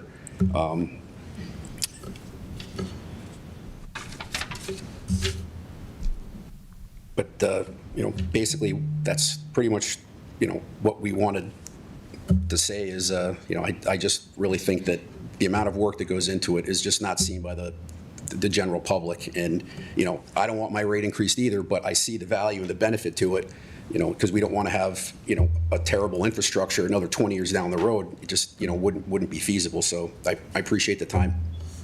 All right, Judge Watson, do you have any questions? No, thank you. Counsel, any questions? All right, thank you very much for your testimony. Sure. Up next, I have Thomas Coyne.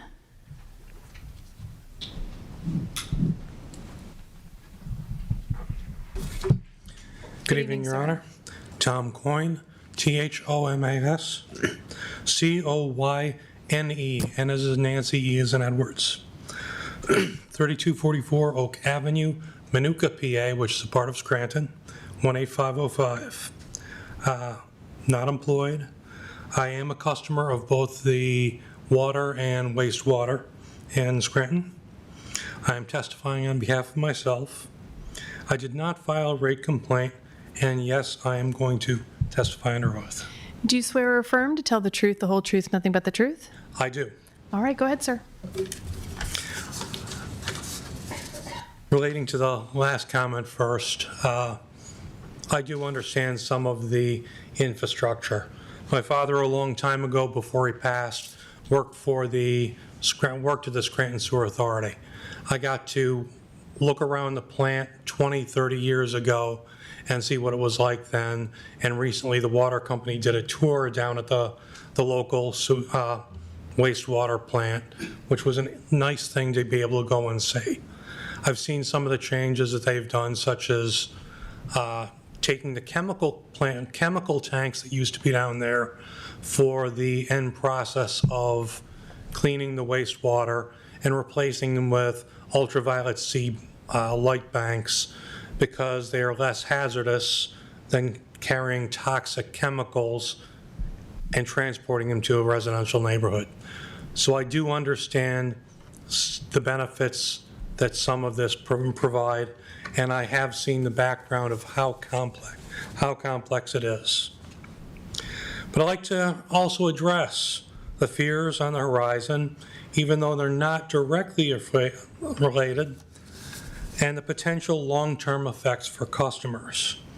We're looking at multiple projects for data centers, quite a number, and our concern is the new projected infrastructure improvements that are needed and put forth in this request are partially based upon corporate need. When reading about the projects, it seems there will be a fixed water supply require mandated for these facilities. When we have a drought situation, we consumers are required to conserve, reduce our water, and possibly not water our lawns. These data centers from here are all going to be upstream, so will affect the water resources downstream.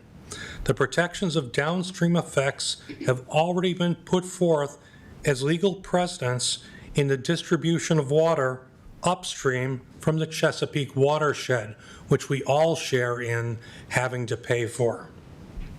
Will there be a similar protection to have the data centers reduce water usage, not impacting the watersheds during periods of drought, or have these units taken offline and the data moved to other centers when the area is in a drought condition? Do those mega centers, are they going to have a higher cost distributed to them that can actually be rebated to the communities downstream to help them with their impact? They're going to take the lion's share of the water from our community. They're going to risk drought and changes in our rivers, streams, fishing, environment. We should reap, as consumers downstream from that water, we should be able to reap benefits from it, not pay expenses towards making it. Moving on, in the earlier session, we had a person speak of having to change home filters and line breaks. We pay to have clean water to our homes, but we do not get that. It's clean when it's leaving the plant, and by the time it gets to our home, through contaminated pipes, as has been admitted here, some of them are 100 years old. Last time there was an increase, I complained about the overchlorination that seems to now have lessened, but I was told that I should install inline filters to protect my instant hot water heater from getting clogged from water sediment.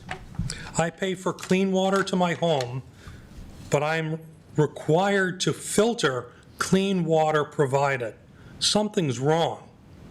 Maybe the water company should provide pre-meter filtration and be responsible for its maintenance, as when the water hits the meter, it should be clean and uncontaminated, as stated as provided, not when it measured leaving the plant. We had a main break 1 or 2 weeks ago in the Bernie Plaza in Music. On having no cold water, I immediately cut off the feeds to my instant hot water heater tank. On restoration, my water and the toilet tank had large sediment infiltration and a nice thick layer of dirt in the bottom of the tank for the toilet. Of course, I cleared the cold water first and let the dirt and sediment run through it, but the dirt wasn't from the influx from Music, as the main break is downstream and downhill from where my service is. The break was actually fantastic for me because as the large water flow darted through the system and out through the plaza, it actually flushed the water sediment and the sediments in the lines that affected my neighborhood.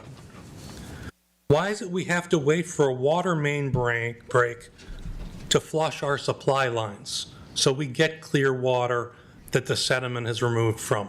Why is it that we have to open our taps on our meter to clear out lines that it should be a regular maintenance process that isn't done? We're looking at a rate increase because the system requires improvements. It has been discussed that the water company is already experiencing measurable increases in profit, where they could absorb some of the impact. When the water company purchased the Scranton Water and Sewer Authority, they knew the repairs were required unless they failed to do due diligence. When they purchased the system, they purchased it as is. If I purchase a car or a building, after I own it, I can't go back in perpetuity to get improvements done and charge the prior owners, as I purchased it as is. Once I own it, I'm responsible for repairs. The statement is we're getting a rate increase to fix the infrastructure, as it only benefits us as consumers. But in reality, without the improvements, the water company cannot provide or charge us for the service. Infrastructure improvement is not for the consumer, but the company's ability to continue to operate and make profit. It is disingenuous to say the improvements are the people they serve. It is also mandatory so that they can continue to business, and a lot of the improvements are not out of kindness, but out of regulatory requirements. In the end, America Water is doing what it does, makes money.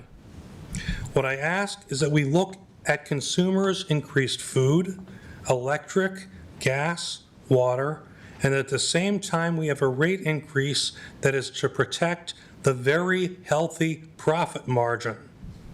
But all too often we see unreasonable increases proposed with the intention of reduced expectations to make everyone feel that they got a good deal. They proposed a 30% increase, and then it gets to one of these meetings, and then it comes back, oh, we're only going to give them 18%.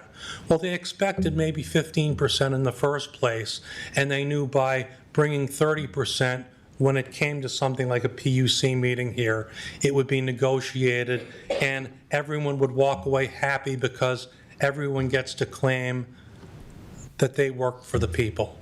Unfortunately, the people who are paying those rate increases, no matter if it's easier, are still impacted. And the game is leveraged against them from the start by unreasonable rate increases proposed just for the purpose of the knowledge intent of them being reduced in meetings like this to get what they intentionally wanted anyway. I understand the idea of splitting the baby, but at a point, rates have to be held, even at the cost of a small utility profit loss, to serve the public and not bankroll what can be absorbed. Too many utilities have constant increases all too often, and it would be nice if they were blocked from coming back for a number of years after the last increase, rather than being able to come repeatedly here 2-3 years apart and repeatedly ask for increases on top of increases. In the prior session, a prior speaker commented, we have an increase followed by another increase.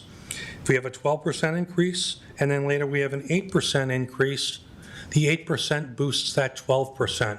We all understand how compounding interest works. And it's compounding percentages of rate increases every time with a rate increase. The Supreme Court ruled in a recent police shooting case that we are not to look at the moment of the incident, but the totality of the situation.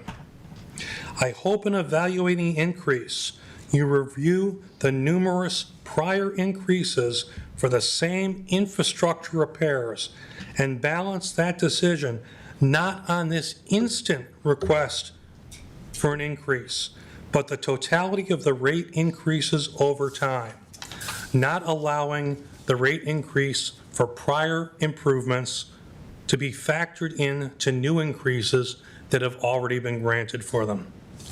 I thank you for your time, and I'm open to any questions. Judge Watson, any questions? Thank you. Thank you, Your Honor. Counsel, any questions? Just one. Ms. Triscari. Mr. Coyne, thanks for testifying today.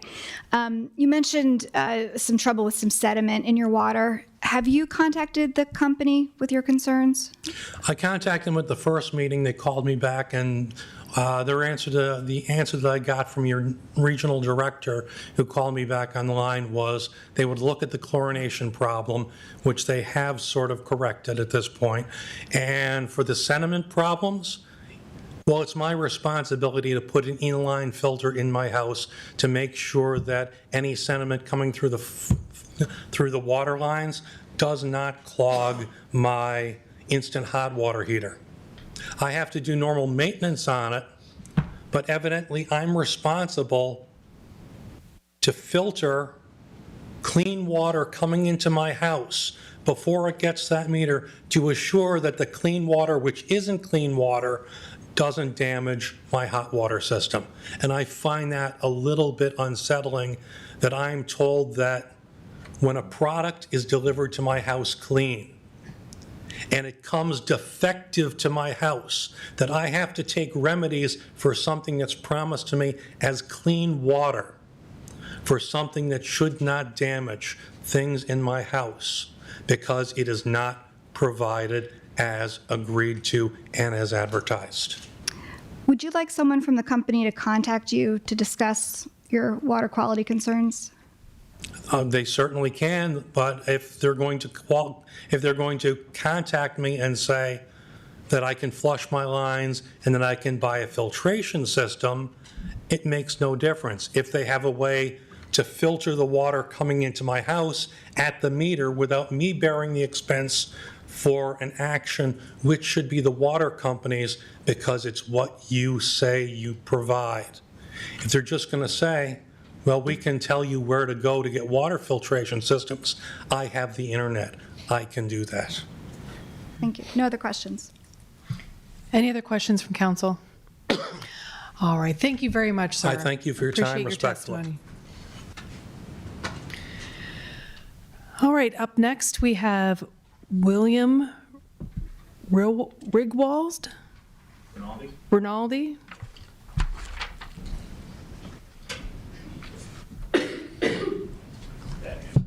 That's okay.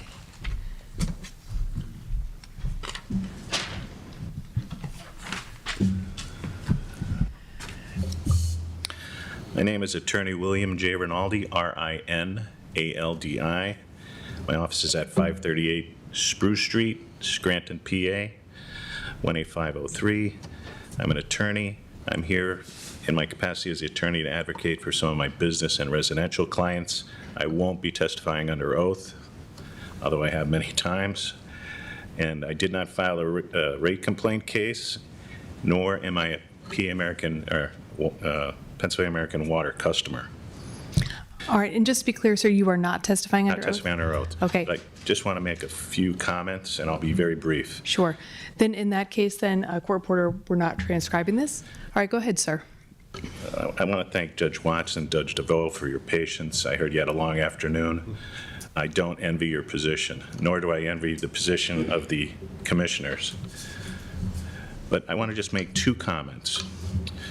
One, I've been involved as a solicitor up in Jefferson Township when small water companies were purchased and acquired by PA American to update private water companies that were in need of repair. So I understand the need for an update to a reservoir system that was built in 1898 by the Scrantons. I understand that. That in mind, I also understand customers, business customers, and residential customers. And I know you propose the rate increase you equate to a residential increase between $2.73 per month or $27.77 per month. But I want to stress with the consumer advocate and the Office of Small Business together that consider that that's a double impact, because what's going to be charged as an increase on the retail and commercial customers eventually has to trickle down to the residential customers in form of other costs when they go to a restaurant, when they use their facilities, when they buy their products. That's why I said I do not envy the position, because it is a balance. I understand that. That line probably most definitely needs to be upgraded. It's probably 100 years old because the reservoir, like I said, is 1898. But I stress that please take into consideration the cost that it imposed. It's not only a 9.8% increase, but it's almost a double for a resident who has to go out and absorb the increase coming from the businesses in the community. With that, thank you for your patience. I hope you had the opportunity to taste some of the cuisine here in town since you've been here all day. And thank you all for your time here today. And great comments from the public, I have to say that. All right, thank you, sir. All right, court reporter, we're back on the record. Next, I have James Zara.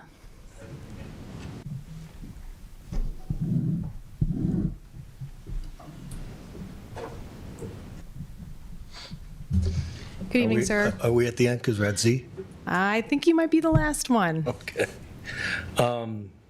My name is James Zara, James Zarra, short Italian name. I live at 341 Vilna Road, Vilna, in Pittston, Pennsylvania, 18640. I am a customer of PA American Water Company, and as a water, I am testifying, I guess for myself or for the group, okay? And I did not file a rate complaint, and I will testify under oath. All right. Do you swear or affirm to tell the truth, the whole truth, nothing but the truth? I do. All right, and you said you were testifying on behalf of a group? It says group, so what group? I'm sorry? I guess I'm testifying on behalf of myself. I'm sorry, I okay. didn't read the whole part of that. Nope. All right, go ahead. Take your time. That's okay. I'm more testifying about my experience with the water company. Back in 1985, I grew up in a little town called Yatesville. I was educated as an engineer. I'm a self-employed project manager engineer. I'm the engineer that builds the project, the guy that's on the site. Well, when I graduated engineering school, I came back home and to Yatesville in Pittston, Pennsylvania, and there was a Butler Mine Tunnel event where they put chemicals down into the down into the mine systems that were there. And what happened is the state of Pennsylvania came in with Penvest and forced the boroughs and the towns there to go on a sewer system. And me being the only engineer in town, I'm 25 years old, they made me the mayor. So now I'm the mayor of this little town. I have to build a sewer system, and then it gets worse. We had a water system there that PJ American, it was PG&W at the time, which is now PA American Water Company. And when we went in and we started to design this thing, and we're going to build this thing, we found out that the water system that was in the town was made out of wood. They were wooden pipes. So I don't know if Daniel Boone built them or Noah's Ark. I have no idea who built these things, but that was first generation water system. So we were able to partner with the water company at that time to put a brand new water system in,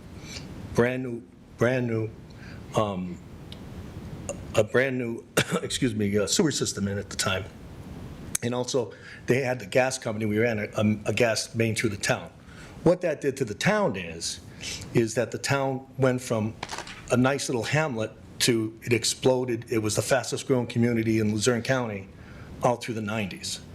So what it did was it took our tax base and our earned income taxes that we were making, and it exploded. It made it into a poor little community, into a rich little community. Okay, where I'm going with this, fast forward 10 years later, my best friend growing up was a fellow by the name of Mike Lombardo. He wanted to run for mayor of Pittston. And I'm like, I don't know why you'd want to be the mayor of that town. It's dirty, it's old, it's ugly. And what he did, he got into it about 2 years. He gives me a call, and he said, I need a favor. I said, well, what do you need? He goes, you got to be on the redevelopment authority, and you got to build a sewer system. So this is like a reoccurring act again. So we start getting into that project. And what we did with that sewer system, it came down Broad Street where it was able to open up the development for all of those warehouses along 81. But what it also did was that it gave us the ability to clean up 19th century technology put a new system in through there. And again, we partnered with the water company and with the gas company to put in new lines to feed downtown.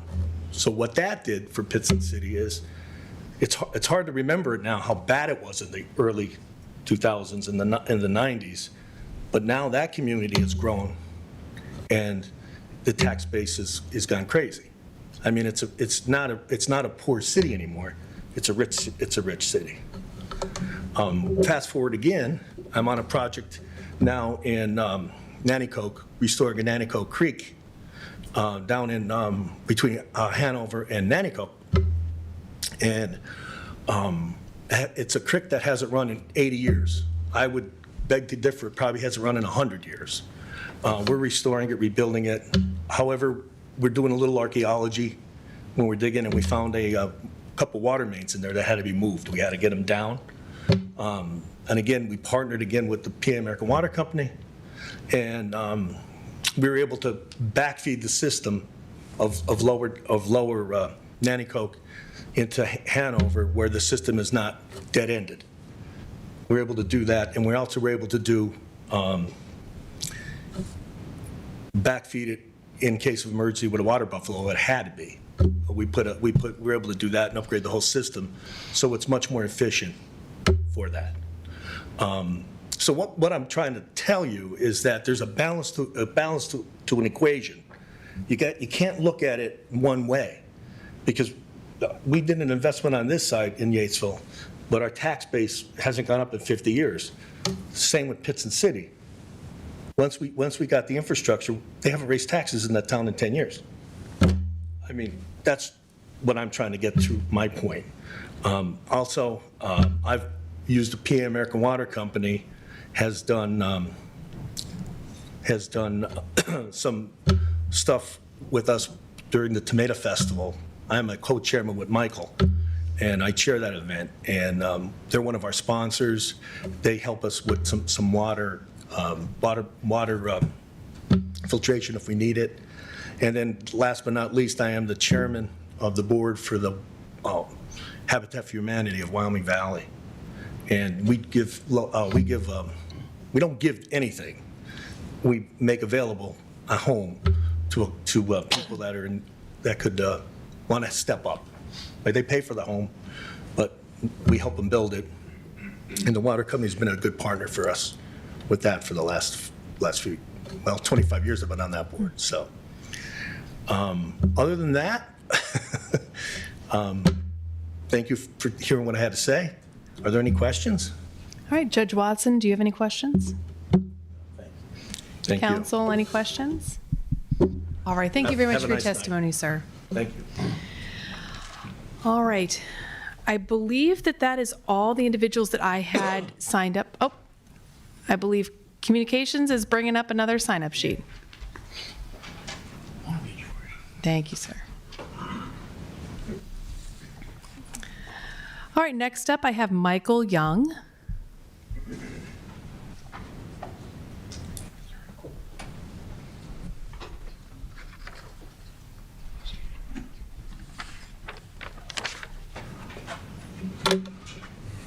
Good evening, sir. Good evening. Hi. Do you see the paper there in front of you? My name is Michael Young, Michaelyoung. I live at 185 Constitution Ave in Hanover Township. My occupation is a field technician for communications. I am currently a customer of Pennsylvania American Water for over 10 years. We receive the water service line to our home. I am giving testimony just based off of my own self and my household. And I did not file a rate complaint about this, and I am not testifying under oath.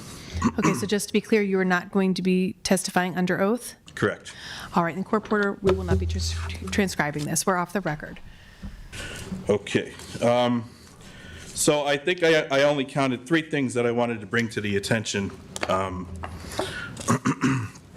of this commission here. Something that we've been, of course, we receive a regular water bill every month in the mail, but in addition to that, we also receive a sort of a solicitation, which may or may not be from Pennsylvania American Water. If I could just get a couple of them out here, please. Okay, so even though on the front of the envelope we receive Pennsylvania American Water, which is American Water Resources, whose address is in Mechanicsburg, which I thought PA American Water was in Hershey, but this address comes from Mechanicsburg. So within the contents of this envelope is my account number, my name, and other information that would only be able to be obtained if you were receiving a regular monthly Pennsylvania American Water bill. All right, so I guess what I would like to bring to your attention is people that are receiving this solicitation, which is, I believe, some kind of repair type for service line repairs by American Water Resources. So I don't know what's piggybacking here with the water company piggybacking with American Water Resources, but also having access to a database where my information and my account number to my water bill at my house is also shared information with this other Mechanicsburg company.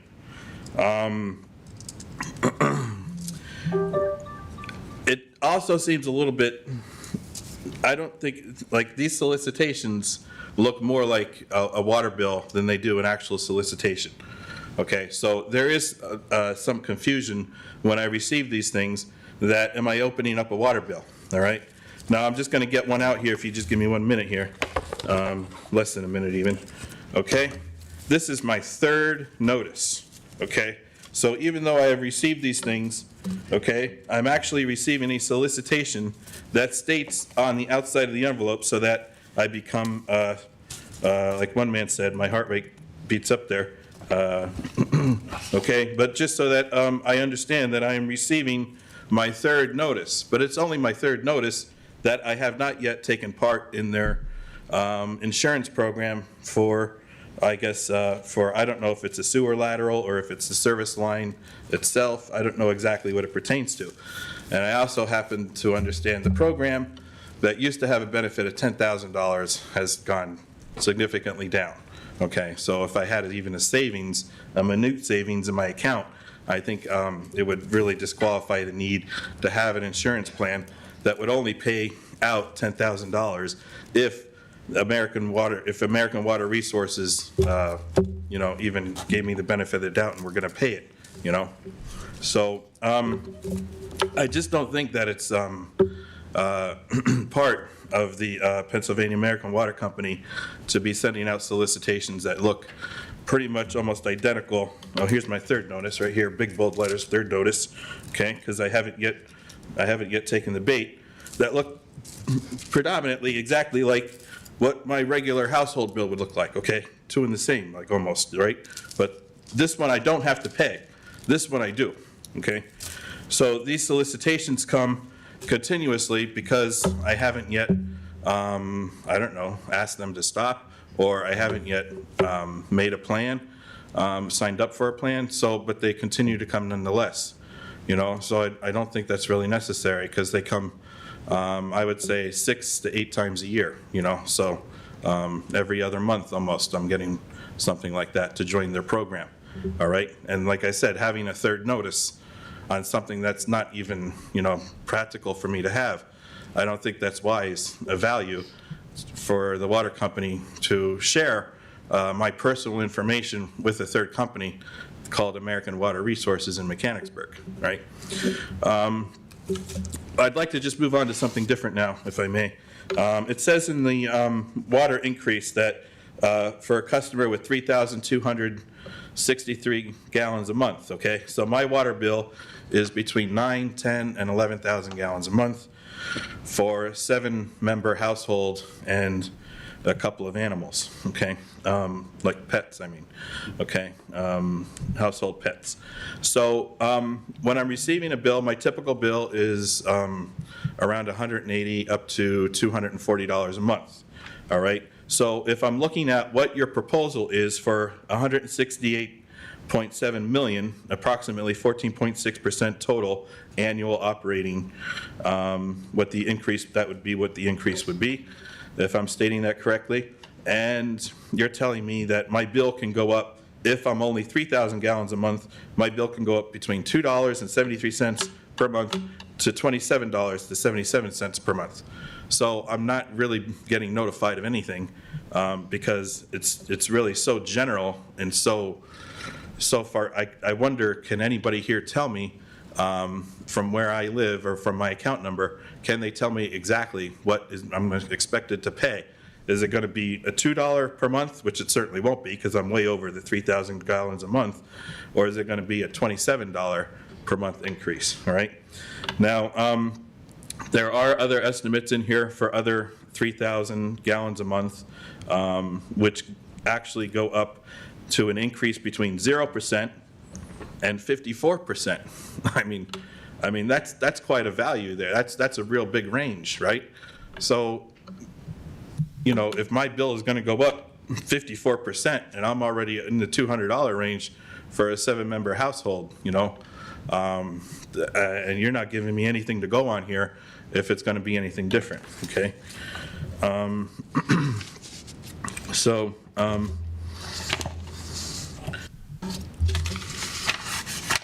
if I can just bring up one more item here.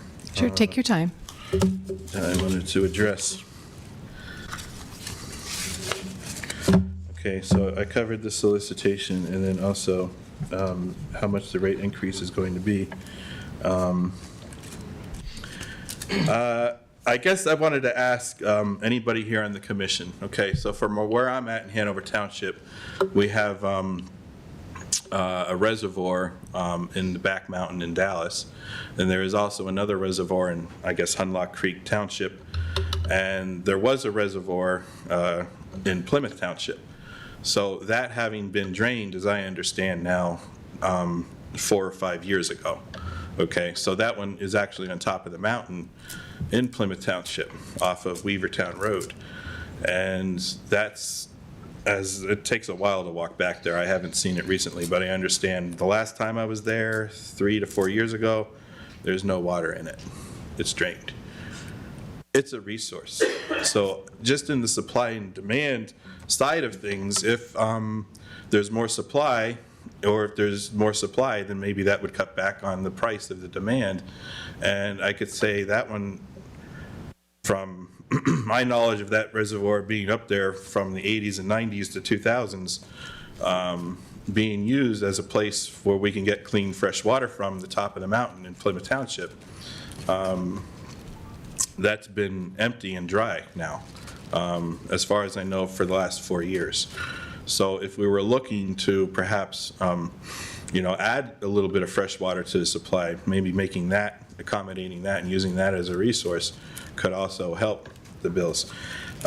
Naturally, I heard the data centers being upstream, going upstream. I mean, there's going to be several data centers all along the Susquehanna, and that certainly is a big concern to me as a homeowner, because my electric bill is already going to be metered in a sense, and we don't know if the data centers are going to be metered. I understand some of these, you know, Microsoft data centers next to the Berwick Salem Township power plant, and that nuclear power plant has a direct line directly to Microsoft. So that's their data center.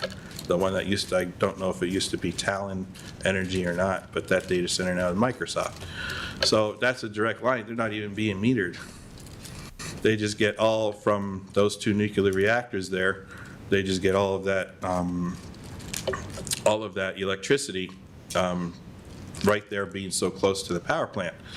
And I wonder if something similar with the water is that here I'm an easy bait because I have a water meter in my house, you know, and I'm just wondering, does that make it easy for them to increase my amounts while these data centers are going to be getting their water from where? You know, what is the investment of these data centers with their huge amounts of water that they're going to need, you know, for that? And so that's another reason why I'm wondering with this commission here, if they could tell me, are there any plans in the future to ask maybe some of these boroughs or townships to start building some water towers, which are so prevalent in all other communities? I mean, a water tower brings out, you know, secure, clean water with the water pressure for that community. We have a few in Luzerne. We have a few water towers that are, I think, pretty small compared to the ones that we, you know, see when we go to other states, you know, and other places. But if there were some investments made, or if the water company was looking at doing something like installing some water towers, because that is, that's just seems like a very stable way, so that if there is a problem in the line, at least you know that you have a full tower of water for that community to still use up, you know. So I'm just thinking of the geodesicis from back in the 1980s. When that happened, there was no back supply of water. Well, if we had a water towers, then maybe that water we know is still clean and tested, while we could solve the problem of the source where it's before it gets to the tower, right? So that might, I was wondering if that would be a possibility for them to, you know, along with this infrastructure, if they would include something like some water towers for the system. Okay, so thank you all for your time. All right, thank you, sir. We're still off the record. I would encourage you, sir, to, especially with regards to your solicitation materials, to maybe address that with Mr. Cheskis from OCA or Ms. Wright from INE to show them what you have. And then some of the other questions that you asked during your comments, you're free to talk to Ms. Triscari from the company. I'm sure she'll do her best to answer your questions or point you in the direction of someone who's able to help you. Mm-hmm. Thank you very much for your comments, sir. Thank you. All right, we are back on the record. All right, up next, I have Stephen Makestad.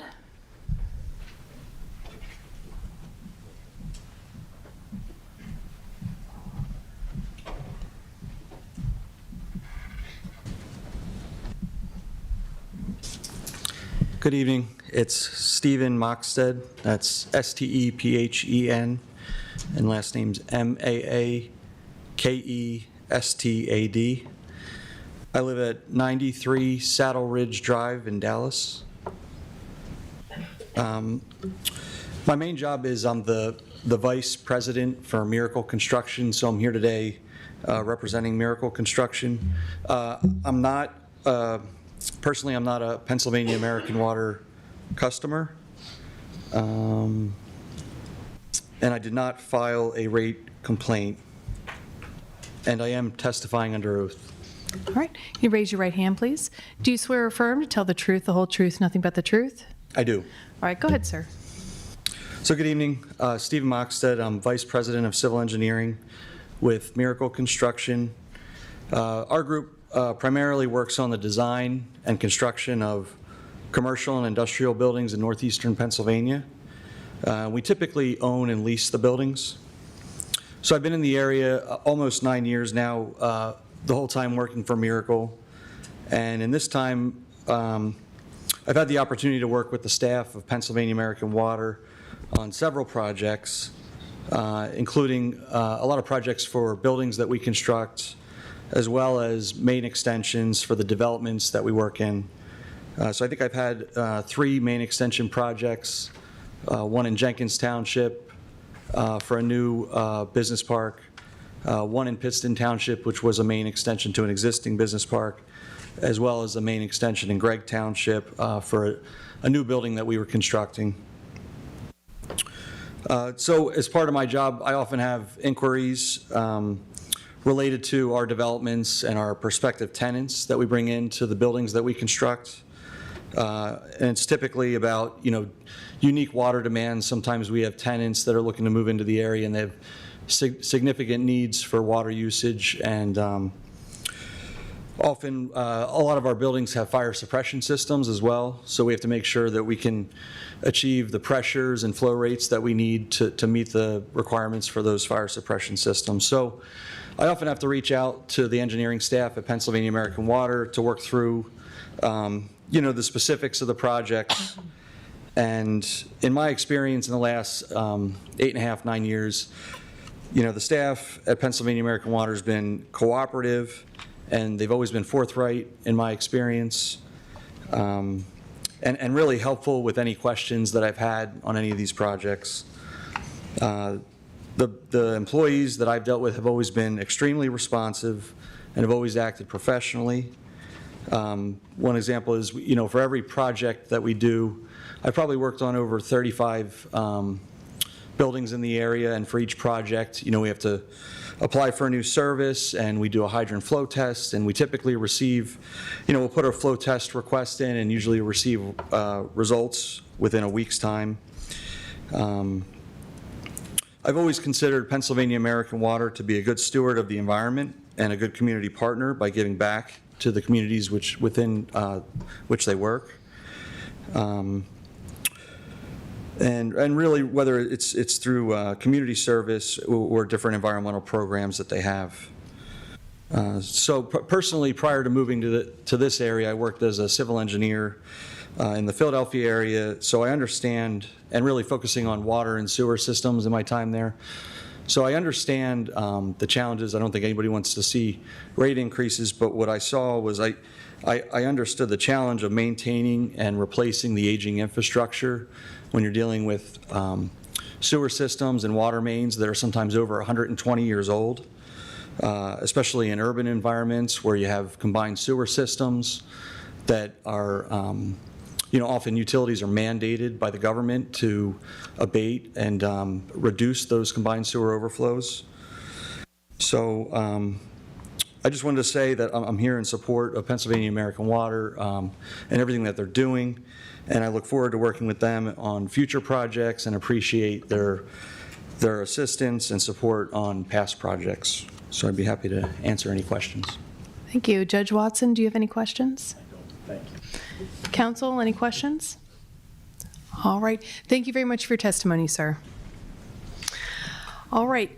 That is all of the individuals that I have who signed up. Is there anybody in the audience who would like to provide testimony? Ma'am in the maroon shirt in the back.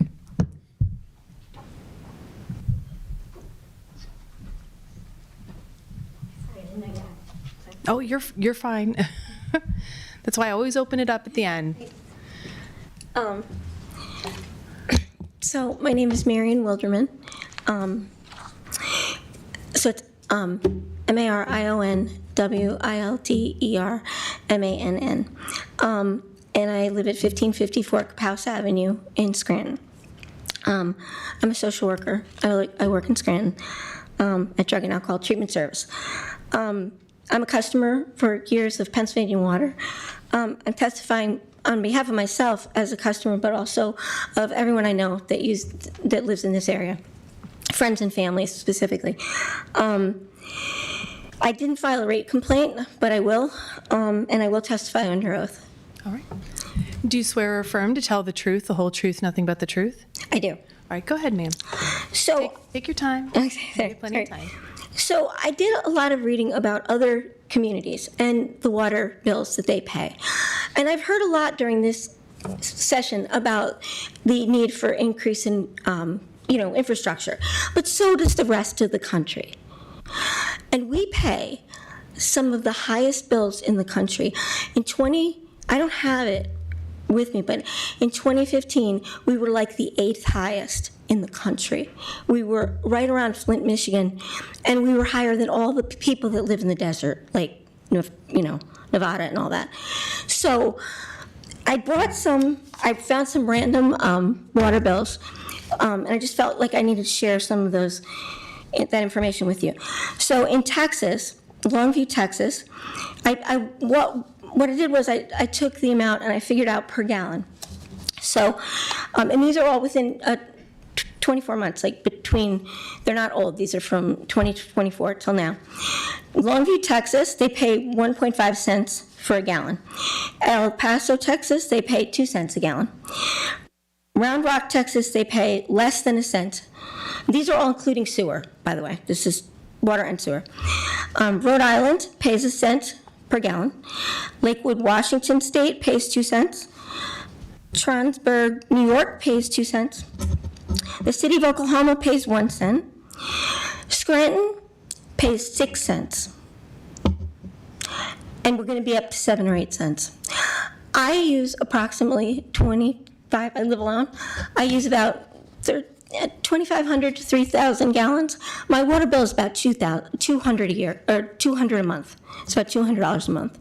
And my friends who have a family, they pay $300 or $400 a month for families of 3 and 4.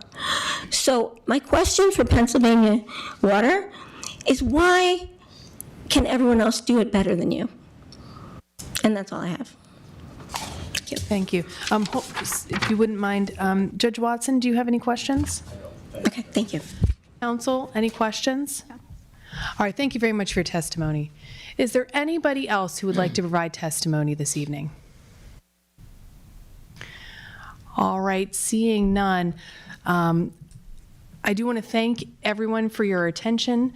I know Judge Watson has prepared some closing comments, so I will turn the mic over to him.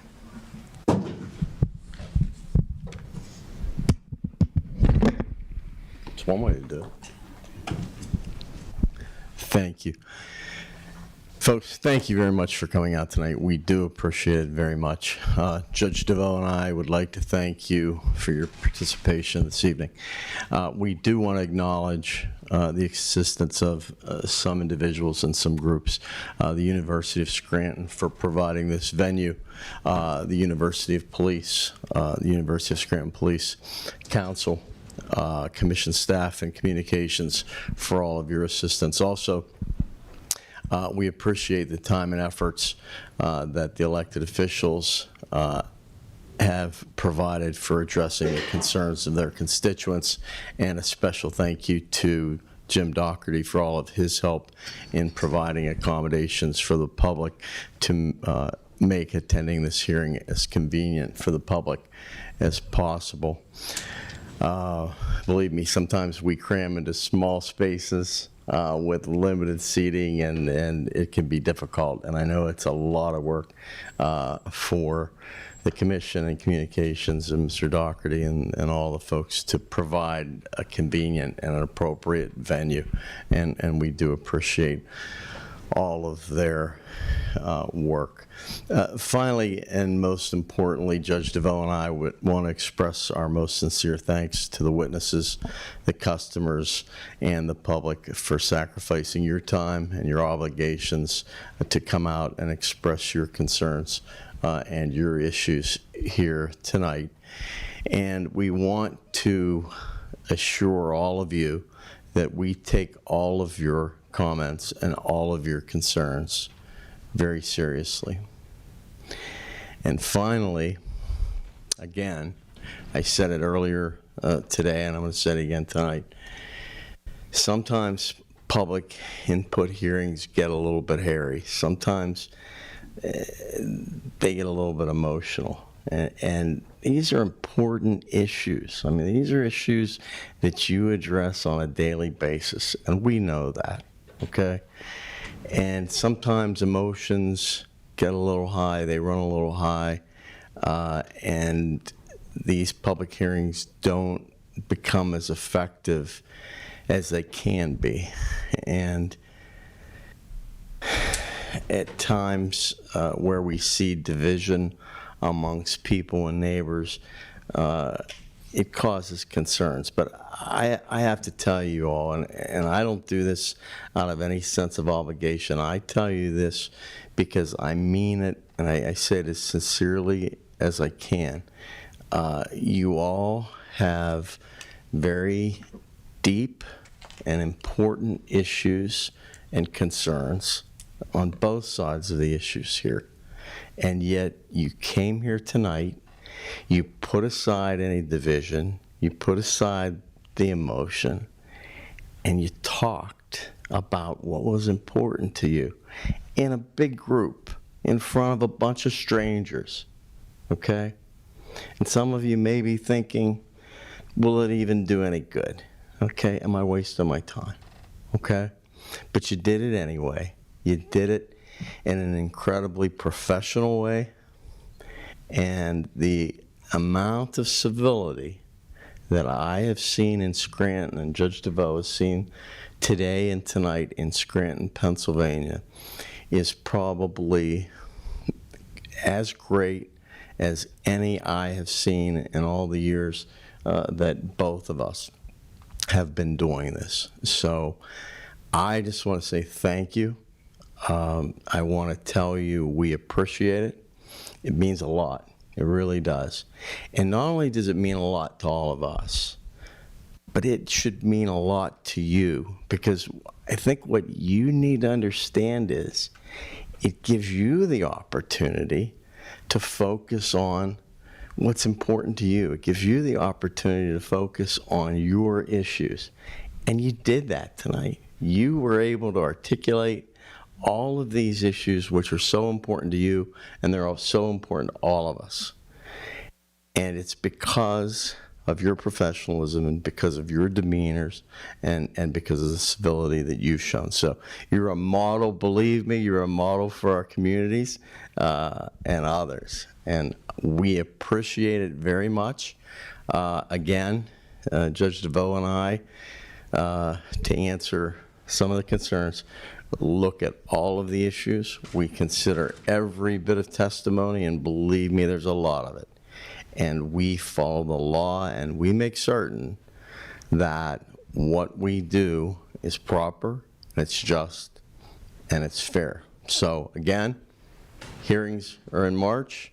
Settlements may occur. If they do, we will consider those. If not, in-person hearings in March, and we welcome everybody to come out. And they're open to the public, and you can certainly observe those and see how they work, okay?